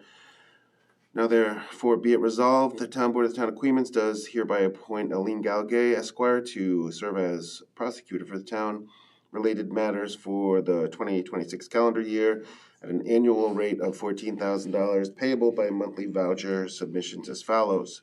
$5,500 per year of traffic tickets issued by the town of Queens police officers to the town of Queens Court. $5,500 per year traffic tickets issued by the New York State Police and the Albany County Sheriff's Office to the town of Queens Court. $3,000 per year town code penal law trial matters. I'll second it. Discussion? All in favor? Aye. Motion carries. I, Councilmember Schmidt, offer the following resolution and move its adoption. Whereas the town board of the town of Queens is desirous of appointing a chairperson of the planning board / zoning board of appeals. And whereas planning board / zoning board of appeals member Nathan Boomer has expressed interest in being appointed as chairperson of the planning board / zoning board of appeals. Now therefore be it resolved that the town board of the town of Queens does hereby appoint Nathan Boomer as chairperson of the planning board / zoning board of appeals for a 1-year term to expire December 31st, 2026. I'll second that. And for discussion, the town board is still looking at appointments for the PBZBA, and we're in discussions just to make everyone aware of that. But there are still 5 members, so it's a functioning board. All in favor? Aye.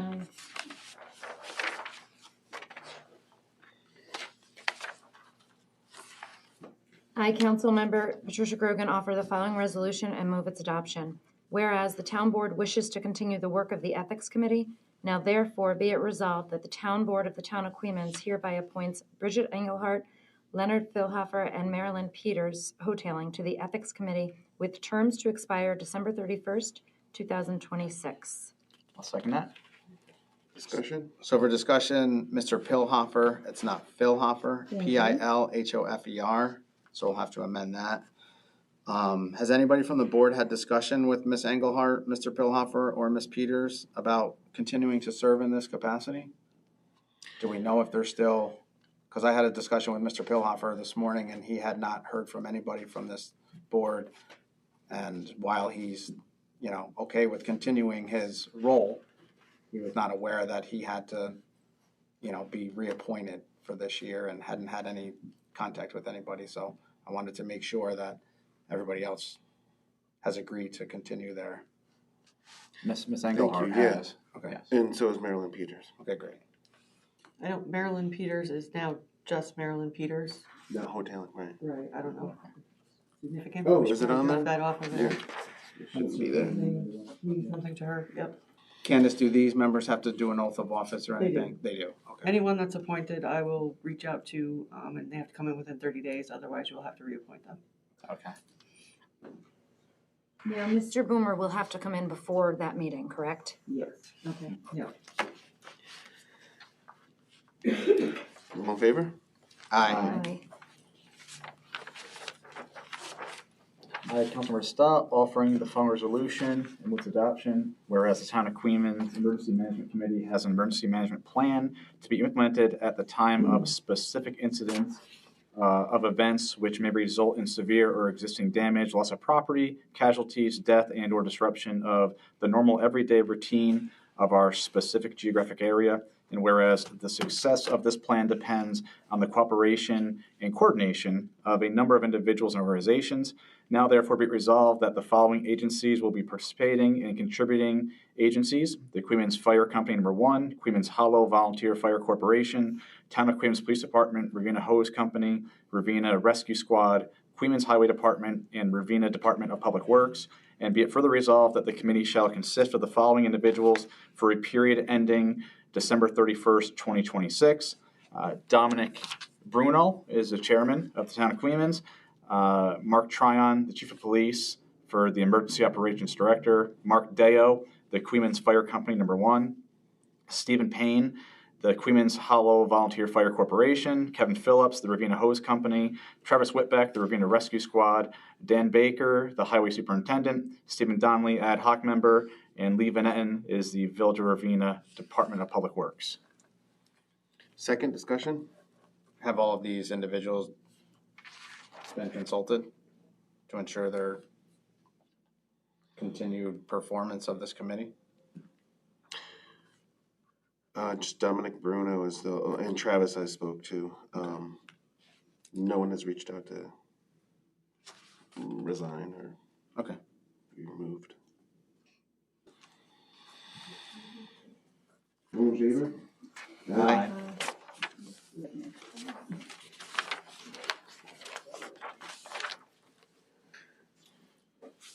Supervisor Donnelly offer the following resolution and move its adoption. Whereas the Town of Queens Civil Defense Director's term expired December 31st, 2025. Whereas the Town Board of the Town of Queens has determined Dominic Bruno's services to be of value to the town in the past. Now therefore be it resolved that the Town Board of the Town of Queens does hereby reappoint Dominic Bruno as Civil Defense Director for the Town of Queens for a term to expire December 31st, 2026. Compensation for this position is $1,500 per year. I'll second it. Discussion? All in favor? Aye.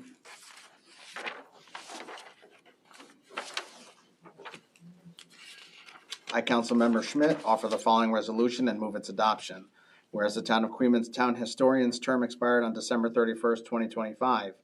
And whereas the Town Board of the Town of Queens has determined Joseph Bulkey's services to be valued to the town in the past. Now therefore be it resolved that the Town Board of the Town of Queens does hereby reappoint Joseph Bulkey as the Town Historian for the Town of Queens for a term to expire on December 31st, 2026.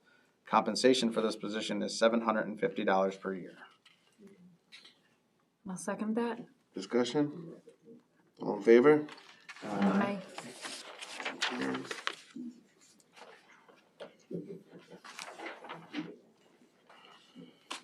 I, Councilmember Patricia Grogan, offer the following resolution and move its adoption.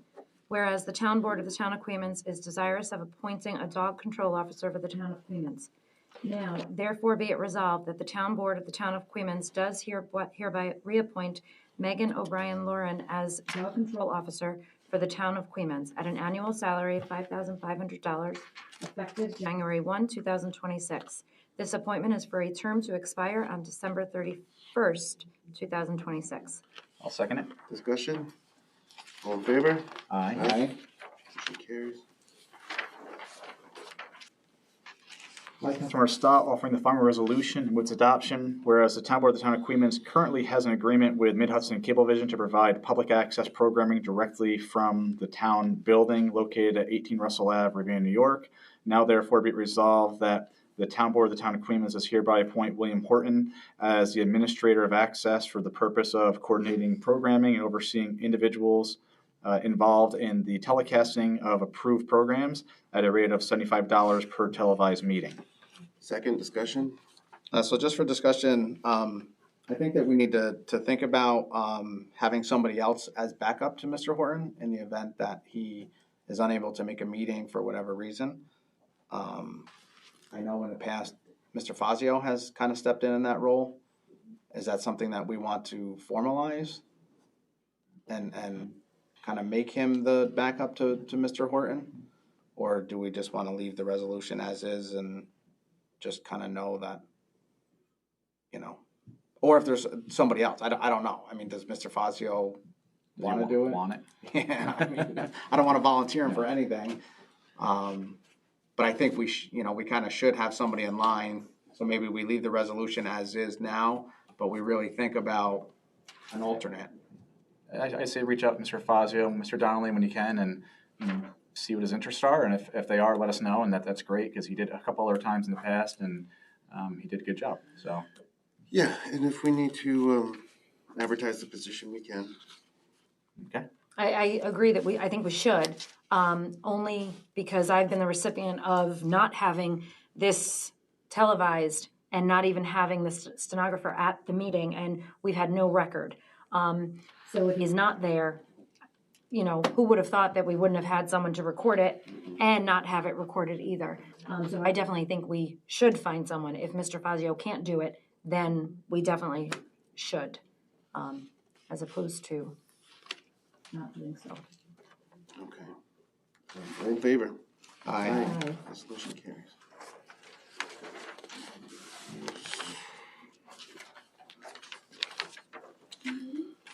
My Supervisor Donnelly offer the following resolution and move its adoption. Whereas the Town Board of the Town of Queens is desirous of naming a depository of funds, be it resolved that the Town Board of the Town of Queens, pursuant to Town Law Section 64, Paragraph 1, 20, and 35, designates the National Bank of Coxsackie and Bank of Greene County or any other bank or depository authorized by the state of New York as depositories of all funds. In addition, the town board directs that all town officials responsible for monies be hereby required to deposit said monies into said depositories. I'll second it. Discussion? Hearing none, all in favor? Aye. Motion carries.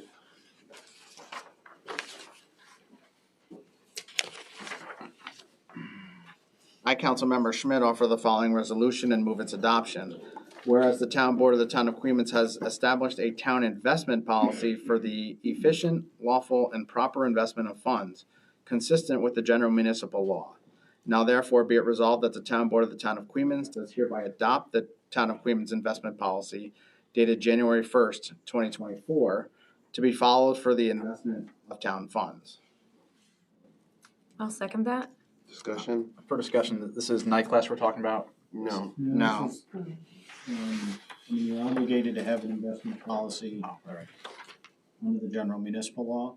You've had one for years that has permitted investments under night class. We had circulated prior to your last organizational meeting some proposed changes to that investment policy. They were really just intended to keep up to speed with the New York State Comptroller's latest set of recommendations in terms of how your investment policy should be structured. The board did not act on that updated policy at the time, so your existing or then existing investment policy remained in place. So it's really whichever one you'd prefer, we're happy to proceed with. And I think, Michael, you have copies of both, right? I do, if you'd like to. And I had the other day circulated both your existing policy as well as what the proposed red line changes were that we had recommended last year. So we have the 1/1/2024 policy that's currently in place. There are some issues with the current, one, designation of depositories, it lists Key Bank. The town doesn't, yeah. Right. The town doesn't utilize Key Bank at all. So if we proceed with the 1/1/24 investment policy, there are some inaccuracies. I did go through in detail, what Rich had distributed last week or earlier, no, it was last week, I think. The red line version? Yeah, From a few months ago. well, he recirculated it, including Ms. Grogan, yeah. So there are some updates to that. We need a policy in place. I don't think it makes sense to utilize the 2024 version. I've read this in detail, I'm okay with it, but, And they really are, each sort of periodically, the comptroller comes out with a new version of a template or a recommended investment policy, and we try to incorporate into your prior policy the latest and greatest from the state comptroller. So that's really what the intent was. And we have, I had circulated the red line copy. Michael has clean copies of that, if that's what you would proceed with.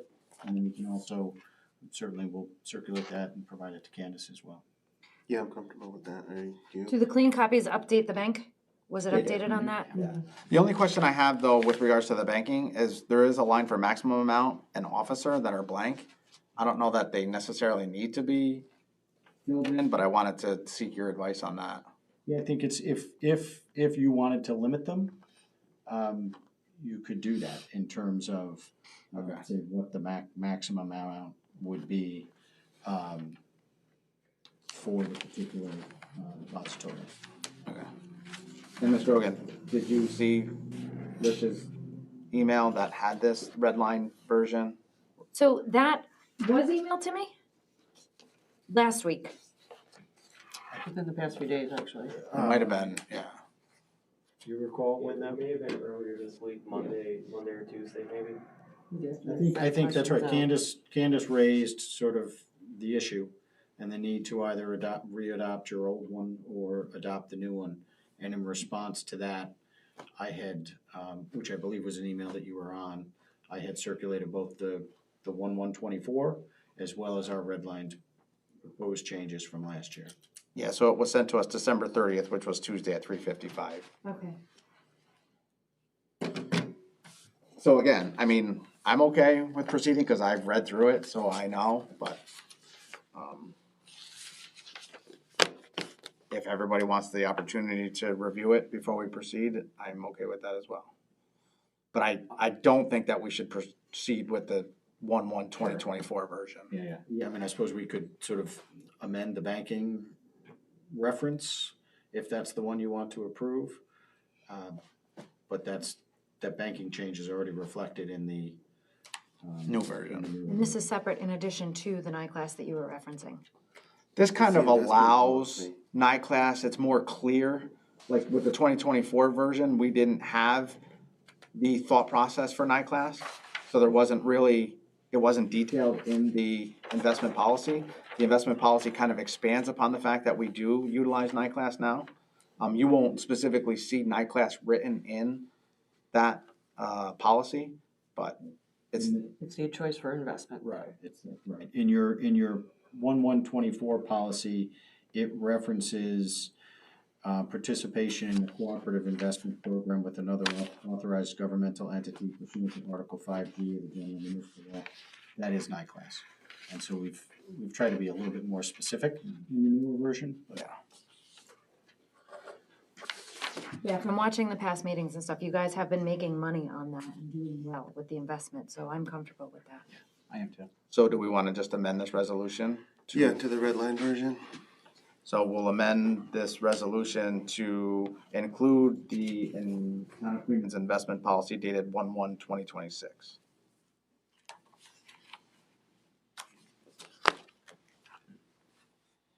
I don't know that we have a second yet.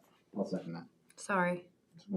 No, Patricia, didn't you second it? I have you done, oh, I must have. Not jumped the gun. amended one. Oh, okay. So that's Mike, you did that? Yeah, I probably. No, I read. As amended? Schmidt just Schmidt, and I seconded seconded it. it. All in favor? Aye. Motion carries. I, council member Patricia Grogan, offer the following resolution and move its adoption. Whereas the town board of the town of Queens has established a town procurement policy for the efficient, lawful, and proper procurement of goods and services consistent with the general municipal law.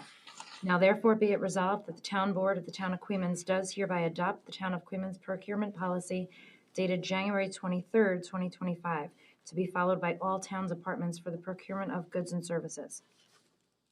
I second that. Discussion? Ms. Grogan, do you have a copy of the procurement policy for January 20th, from January 23rd? That was emailed. That was emailed. Yes. Okay, I just wanted to make sure. Yes, No, I can get you another copy, but I'm pretty sure I sent it. yes, that was sent in, yep. Did that updated version, does it have the 2,000 for the police? Remember when we went, okay. Yep, Rich had gone through and combined everything in one clean version, so Okay. we do have that. All in favor? Aye. Aye. I, Councilmember Stott, offering the following resolution and its adoption, whereas the town board of the town of Queens is desirous of authorizing the prepayment of certain expenses as they become due. Now therefore be it resolved that the town board of the town of Queens does hereby authorize the payment in advance of audit claims for public utility services, telephone, postage, freight and express charges, lease and maintenance agreements, and any other prepayment that would result in penalties against the town of Queens, and additionally, all payroll and employees' benefits payable and due at specific times. Second discussion? Hearing none, all in favor? Aye. Motion carries. Our Supervisor Darnley offered the following resolution and move its adoption. Whereas the town board of the town of Queens desires to have the Bank of Greene County collect property taxes on behalf of the town of Queens, be it resolved that the town supervisor, Stephen Donnelly, is authorized to sign a letter of agreement with the Bank of Greene County to authorize the collection of taxes, which is set to expire March 31st, 2026. I'll second that. Discussion? Just so everyone's aware, property tax bills are online right now, and they can be you can get them to them from the town website. You go to departments for the town clerk, and you can view your bill. They will be sent out via mail as well. I don't think they've gone out yet because they do go out third party depending on certain towns of Albany County. But if you do call us, we can give you the copy of your bill or the total if you want it before you actually get it. Thank you. Great, thank you. Further discussion? Hearing none, all in favor? Aye. Motion carries. I, Councilmember Schmidt, offer the following resolution and move its adoption.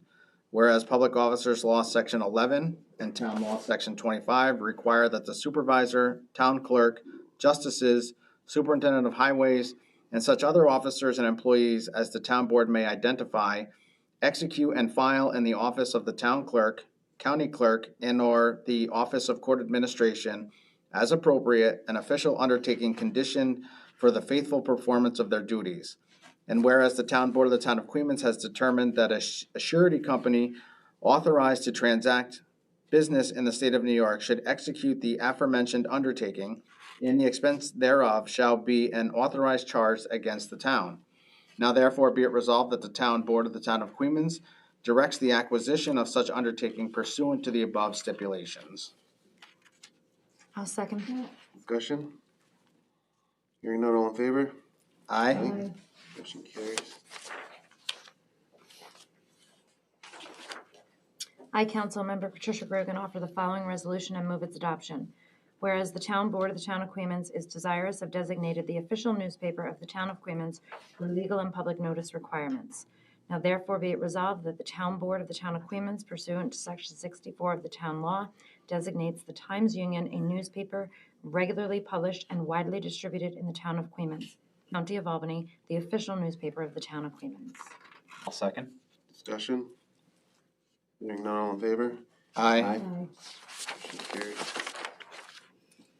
I, Councilmember Stott, offer the following resolution and move its adoption. Whereas the town board of the town of Queens is desirous of establishing a mileage reimbursement rate for the town employees who may occasionally use their personal vehicles for town business. Now therefore be it resolved that the town board of the town of Queens, pursuant to section 116 -1 of the local town law, establishes the rate of 72.5 cents per mile for the authorized use of personal vehicles by town employees in the performance of their duties based on the Internal Revenue Service rate for 2026. Second discussion? Hearing none, all in favor? Aye. Motion carries. I, Supervisor Donnelly, offer the following resolution and move its adoption. Whereas the town board of the town of Queens is desirous of authorizing the town supervisor to execute agreements with contractual employees with local union CSEA and Council 82. Be it resolved that the town board of the town of Queens does hereby authorize Supervisor Stephen Donnelly to execute all agreements between the town of Queens and contractual employees, CSEA and Council 82. I'll second it. Discussion? Has there been any update to the negotiation of the contract that's currently expired? The CSEA? We have a meeting on the 8th. So it took us a while to get a date that everybody can make it. We're trying to get done before the new year, but it didn't happen. So we're meeting on the January 8th, and we'll have our initial meeting, and I'll make sure whatever is stated, that information I'll share with the board. And who's gonna be at that meeting? It'll be myself and Linda Ziegler from HR. And on the other side, I think it's Heather Collins. From the highway, it's John. Williams? Yeah, I think it's, yep. And Eric Muldoon? Yep, and then Muldoon, Eric Muldoon, CSEA. And what time is that meeting on the 8th? I believe it was 2. 2 or 3. Discussion? Hearing none, all in favor? Aye. Aye. Motion carries.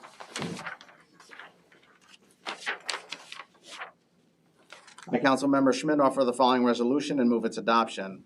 Whereas the town of Queens, the town, is permitted by virtue of section 122-B of the General Municipal Law of the State of New York to provide emergency ambulance service for the purpose of treating and transporting sick and injured persons found, this says withing, but should be within its boundaries, to an acute care hospital.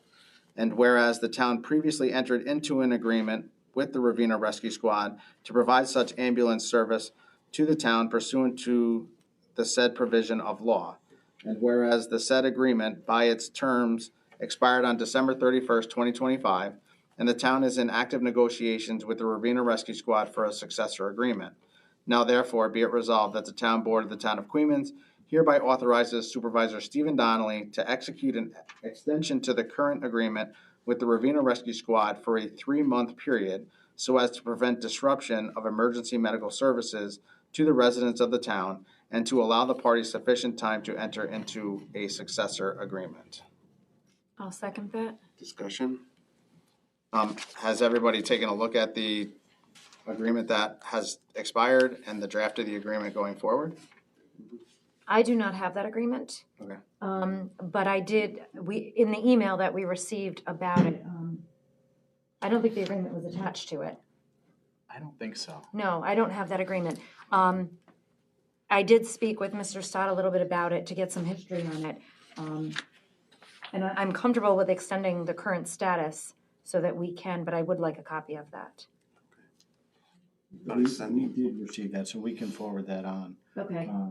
And there were some substantive changes in the new proposed agreement, which I believe was just transmitted on the 19th of December, and so it should, our recommendation was that it made sense to just extend the existing one for a brief period of time that would let you digest and act upon the new proposal. Where is the current negotiations or agreement with them? Is there another meeting coming up? They stopped by the office on the 19th. It was Travis and Brian, and at that meeting, Brian emailed me the proposed agreement for 2026 from his phone. And I told him I'd review it, and I'm surprised you didn't get a copy of that. So. But I'll get one to you. And like I said, it very well, all of these resolutions were just sent like yesterday, the day before. I don't recall seeing that. Did you forward it on to me that you're aware of? I don't think we forwarded that on. I think the supervisor had sent both on to us, and then he and I had some discussions. I'll just double about check. how to proceed. I will double check. There is so much that was sent in a short period of time. It very well could be in there. It's an avalanche at the beginning. Yeah, ebbs and flows. Yeah, so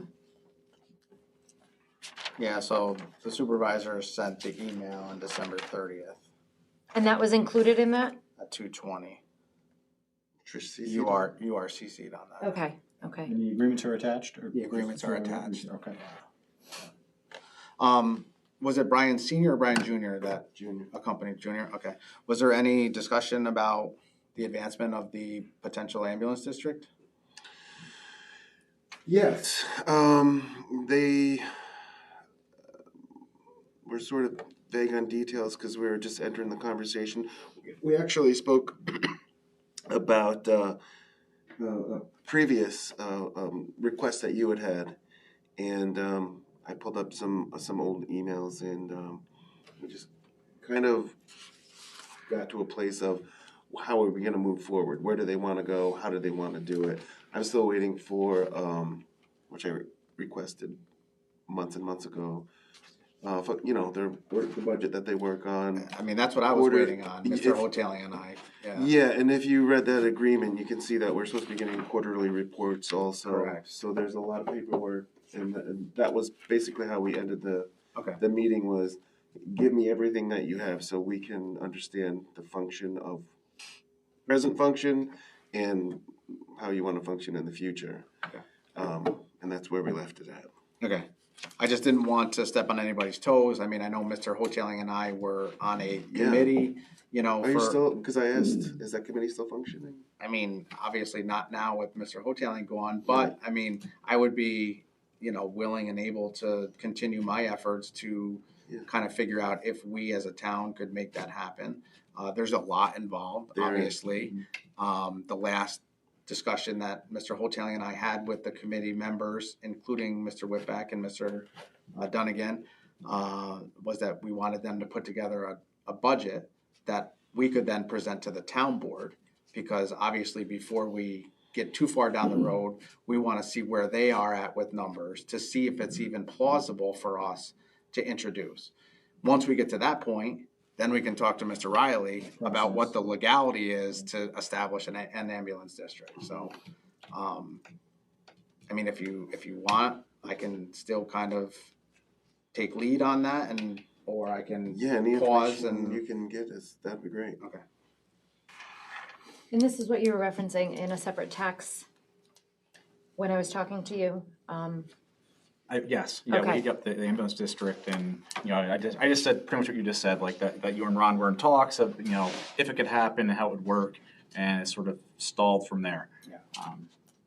Yeah, we were waiting for a budget from them, and then we would have to present it to the town board. Actually, they would have to present it to the town board, and then we would have to go through the steps. Ultimate. Process of public vote of, Right. you know. We'd have to have a public hearing, Mhm. you know, and then ultimately it'd have to go on the ballot. So they're aware we're doing this 3-month extension. Yeah, I called Travis the other day. Okay, and have they scheduled a new meeting date to try to? He said he was continue gonna reach out to the board of directors, so, and that's also on my list to, introduce myself to them and this? Okay, start to see, their perspective of special district. I mean, there's two separate ways that taxing district could go, and I'm not sure which way they wanna go. So that's, we're kind of at the very first steps of it, even though I think they've been trying to do this for a few years. okay, Once again, we're just waiting for information. from them. We're just kind of flying blind right now. Supervisor, did you say, are you guys only extending their contract for 3 months in this year? The existing one, there's an existing from 2025 and a proposed. So I want to make sure. Because in order to start an ambulance district, you would have to start next year. So you need to contract with these guys for this whole year. Correct. Yeah, I mean, we would enter into a new agreement, you know, by, you know, April 1st. All right. And if not, we would have to continue to extend the current extension or the current agreement. When that ambulance district takes over, they're gonna send tax bills to residents. Right. So that has to start in conjunction with the clerk, like on the first of the year, but we need them to perform through the whole rest of this year. Yeah, sure. It sounds like you're only going 3 months, that's why I'm asking. Well, the extension is only 3 months, but we plan to either, you know, continue the current agreement under a new extension or have a new agreement in place. Did you guys raise their rates for this year? Did you guys give them more Give them money? more money, 10,000, yeah. 10,000, okay, good. but that wouldn't start until the new agreement is put into place, correct? Because the old agreement The old says agreement does not, correct. 140. But their new proposal, my recollection is far exceeded, or it was significantly more than say a $10,000 increase. And I think that's where there needs to be some discussion of what is the town board comfortable with. So to ensure that you had coverage, while those discussions take place, we just extended the existing agreement for the first quarter. Yeah, so right now, we pay them $140,000 per year, payable by monthly vouchers. And the new agreement would go up to $150,000 per year. But that obviously won't start until the new agreement takes effect. Further discussion? Hearing none, all in favor? The council member Patricia Grogan offer the following resolution and move its adoption. Whereas the town board of the town of Queens previously approved the 2026 annual budget for the town of Queens, and whereas the budget included appropriations for personal services for contractual and non-contractual employees. Now therefore be it resolved that the town board of the town of Queens authorizes the employees listed on the attached schedule for 2026 in accordance with labor contracts in effect and budgeted amounts for positions outside the scope of negotiated contracts. Such attached schedule shall be made a part hereof. I second that. Discussion? So discussion, as Ms. McHugh brought up earlier, there's a butterfly effect. Currently, we didn't pass the resolution for a budget officer. The budget officer indicates Mr. Donnelly, 26 annual pays of $576.92. I don't know exactly what we do right now. Do we amend that and say 25? Do we? I think what you would likely do until you act on that other resolution is perhaps omit that from this current schedule. Okay. And then assuming you either approve that resolution or take some other action that addresses that 15,000, you would then adjust the pay periods, or you would allocate that, right? It might be that amount divided by 25. If you have a separate item, we'll have to look into how you would handle that. You could also do it retroactively. You could do it retroactively too. To cover that. And just to clarify, my intention is not to withhold the money. It just makes sense to me if that is the description of the job, then either the salary encompasses that, because on paper, it makes it look like it's above and beyond the duties of the supervisor, which was my red flag, which is why I brought it up. So I'm definitely going to go on the Town Board Association of New York and do my due diligence on the research. Because is it as simple as maybe combining the two, so it is your salary, or maybe it is not the job description? I want more clarity for that, so. And by the way, we do pay Association of Towns. You can write emails to their legal counselor.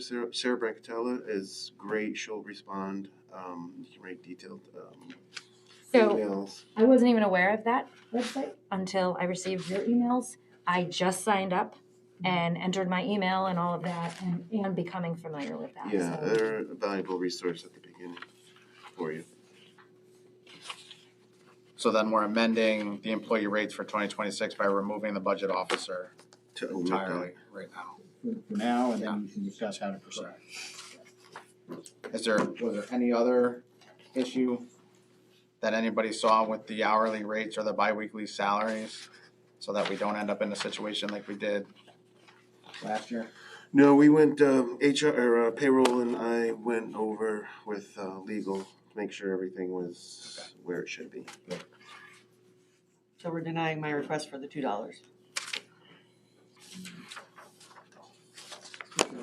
They asked for a last meeting.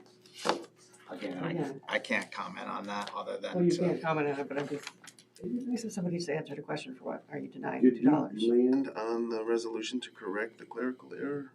I think I had. My understanding that you're gonna provide some additional detail in terms of what the additional For clerical errors were. Ms. We'll Grogan. try and prepare a resolution that addresses that and provides the clarity.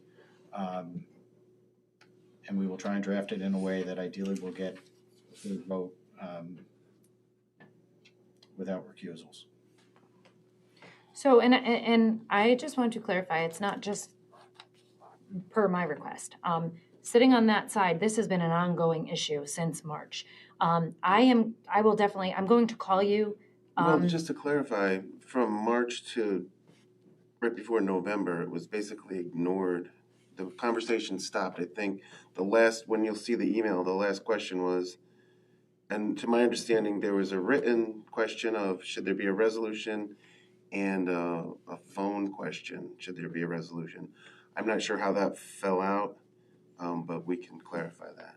Yeah, and I'll give you a buzz to get filled in a little bit more on it, because I get it, you have to abstain yourself, and without my vote, we can't make any progress on this. So I definitely want, like I said, I've sat out there plenty of times, and this has just been something, this should have been done before the new year. At this point, my issue is the fact that it has been ignored and kind of not addressed. I just would like it addressed.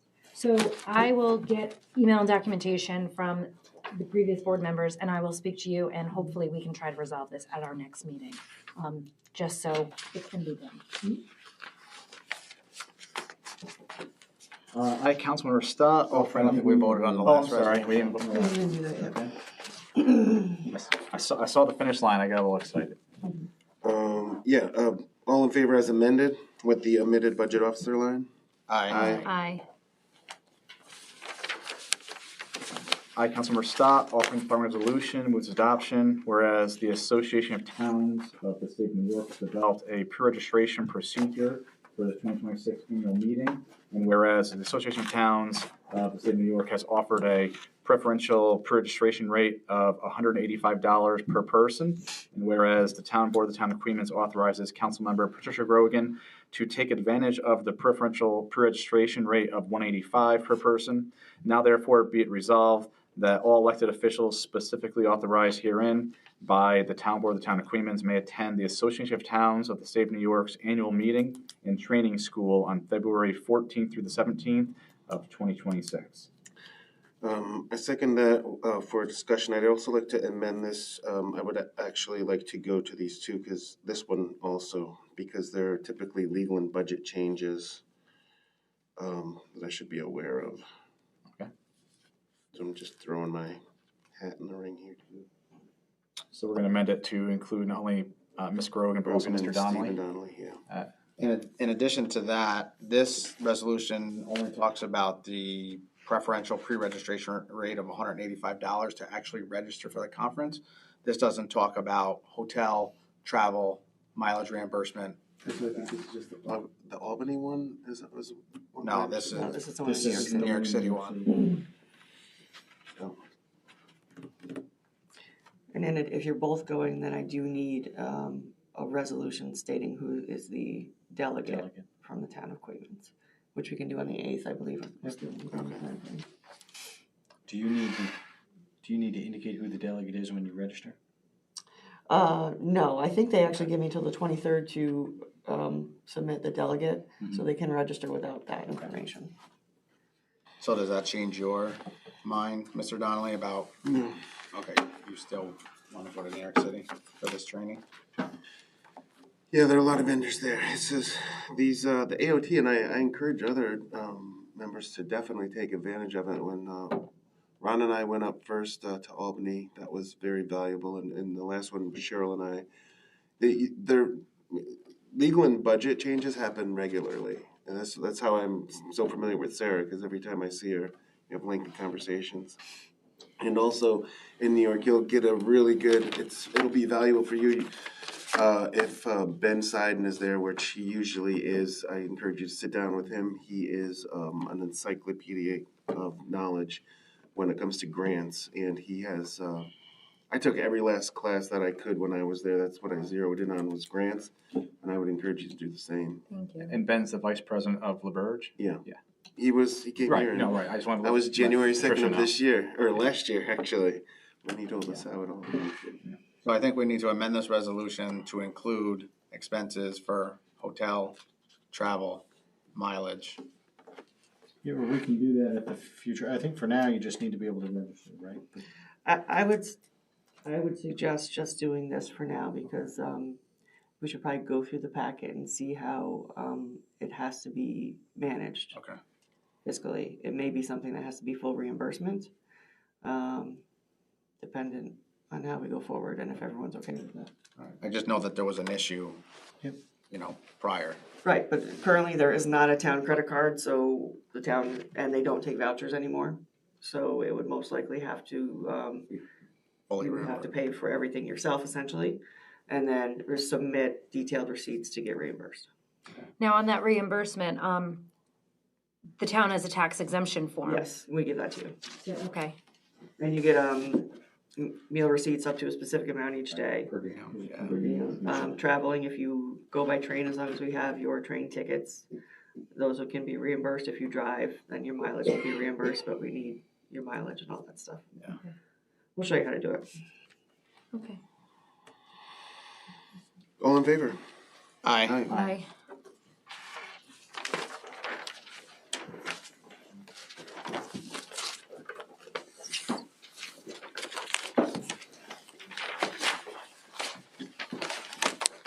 Okay, just to double check, we have two table resolutions. Yes, we have, Okay. So to make sure that. yep, the first one about the Sir, vacant member of the town board, and the one regarding the $15,000 stipend. we didn't table the first one. We just skipped it. We just Oh, we skipped it. skipped it, okay. So that will just be renumbered into, Oh, no, also that's in the legal service. yes, legal service, Sorry. server table.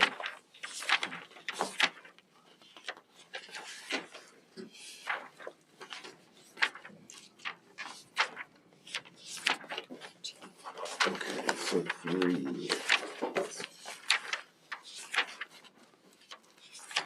Well, two tabled, one skipped.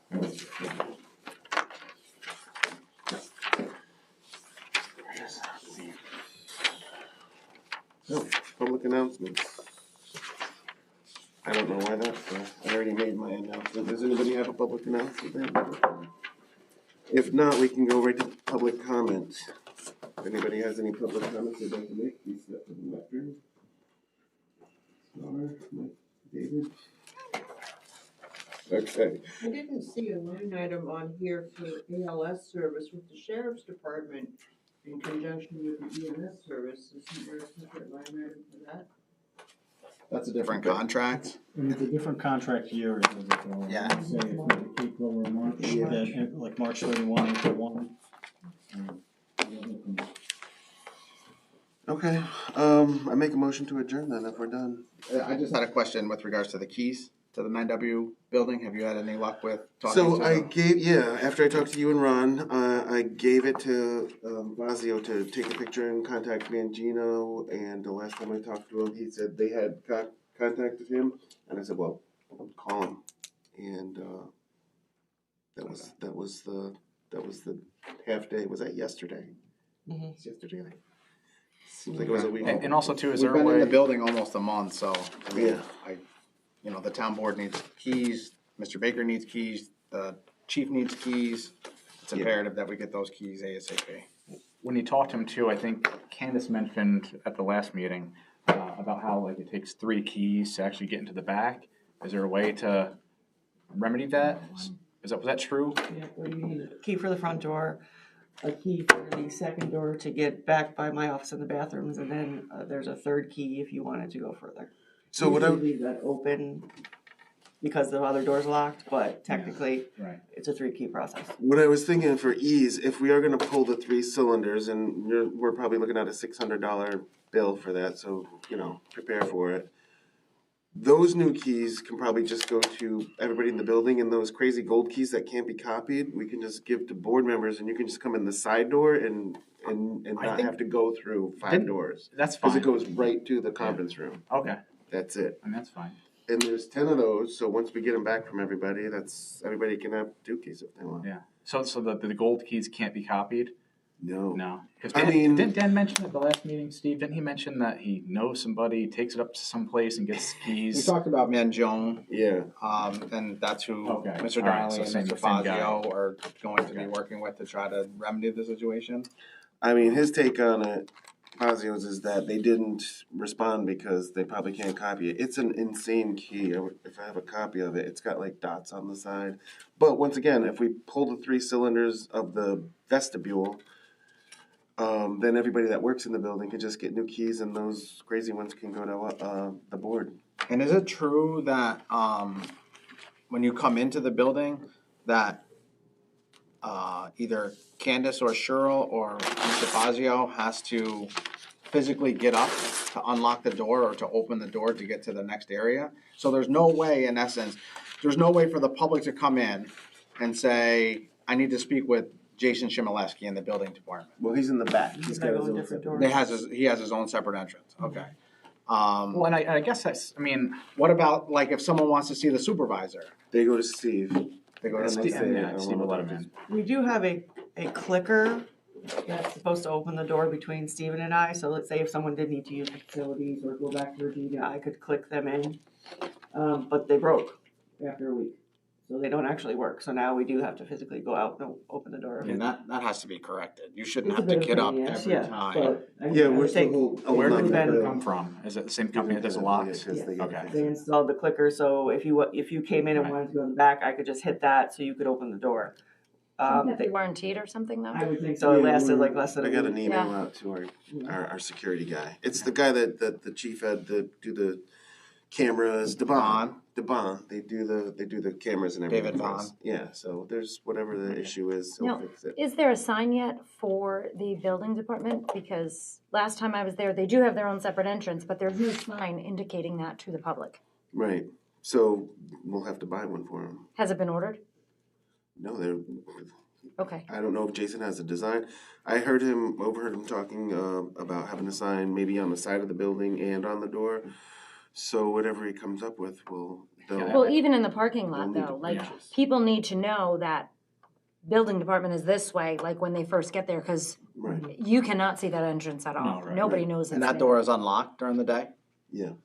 Is he aware that he's responsible for creating that design and submitting it? Yeah, we had a conversation. Where do you want your signs and how's it gonna go? And I haven't heard back from him. So I know he's on vacation this week. yeah, So, and to answer your question, the main outside door is unlocked, but then there's a foyer and then another door to get in. That's doors. locked. the 2 security doors. So, yeah. Yeah, I mean, we as a town board Mr. Baker as the highway superintendent and, you know, the chief need access to be able to go from the front to the back, period. We don't need access to individual offices, Right, just you in know, the building. but we, you know, That's why the side door is perfect, because right to the conference room where all the vouchers will be. And that's access to the whole building. Yeah, that'd be good. Do you have Please let us know and we'll keep vouchers there as opposed to right now we're bringing them over here. So Right. everyone can get to that. yeah, I mean, there's no, So, you know, for us to come here, it, you know, if we need to ask questions, then we either have to call or text or email, like, the whole purpose of being in one building is so that if I have a question doing a voucher, I can go see Regina right then and there, Yeah, I agree. so. Yeah. The quicker Hopefully- that'll happen, this especially before the end of this month, Yeah, yeah, the better. right, I agree. Okay, that's all I had. And welcome, Ms. Grover. Thank you. Thank you, each of you. I think I already made a motion. Made a motion. I'll second it. All in favor? Aye.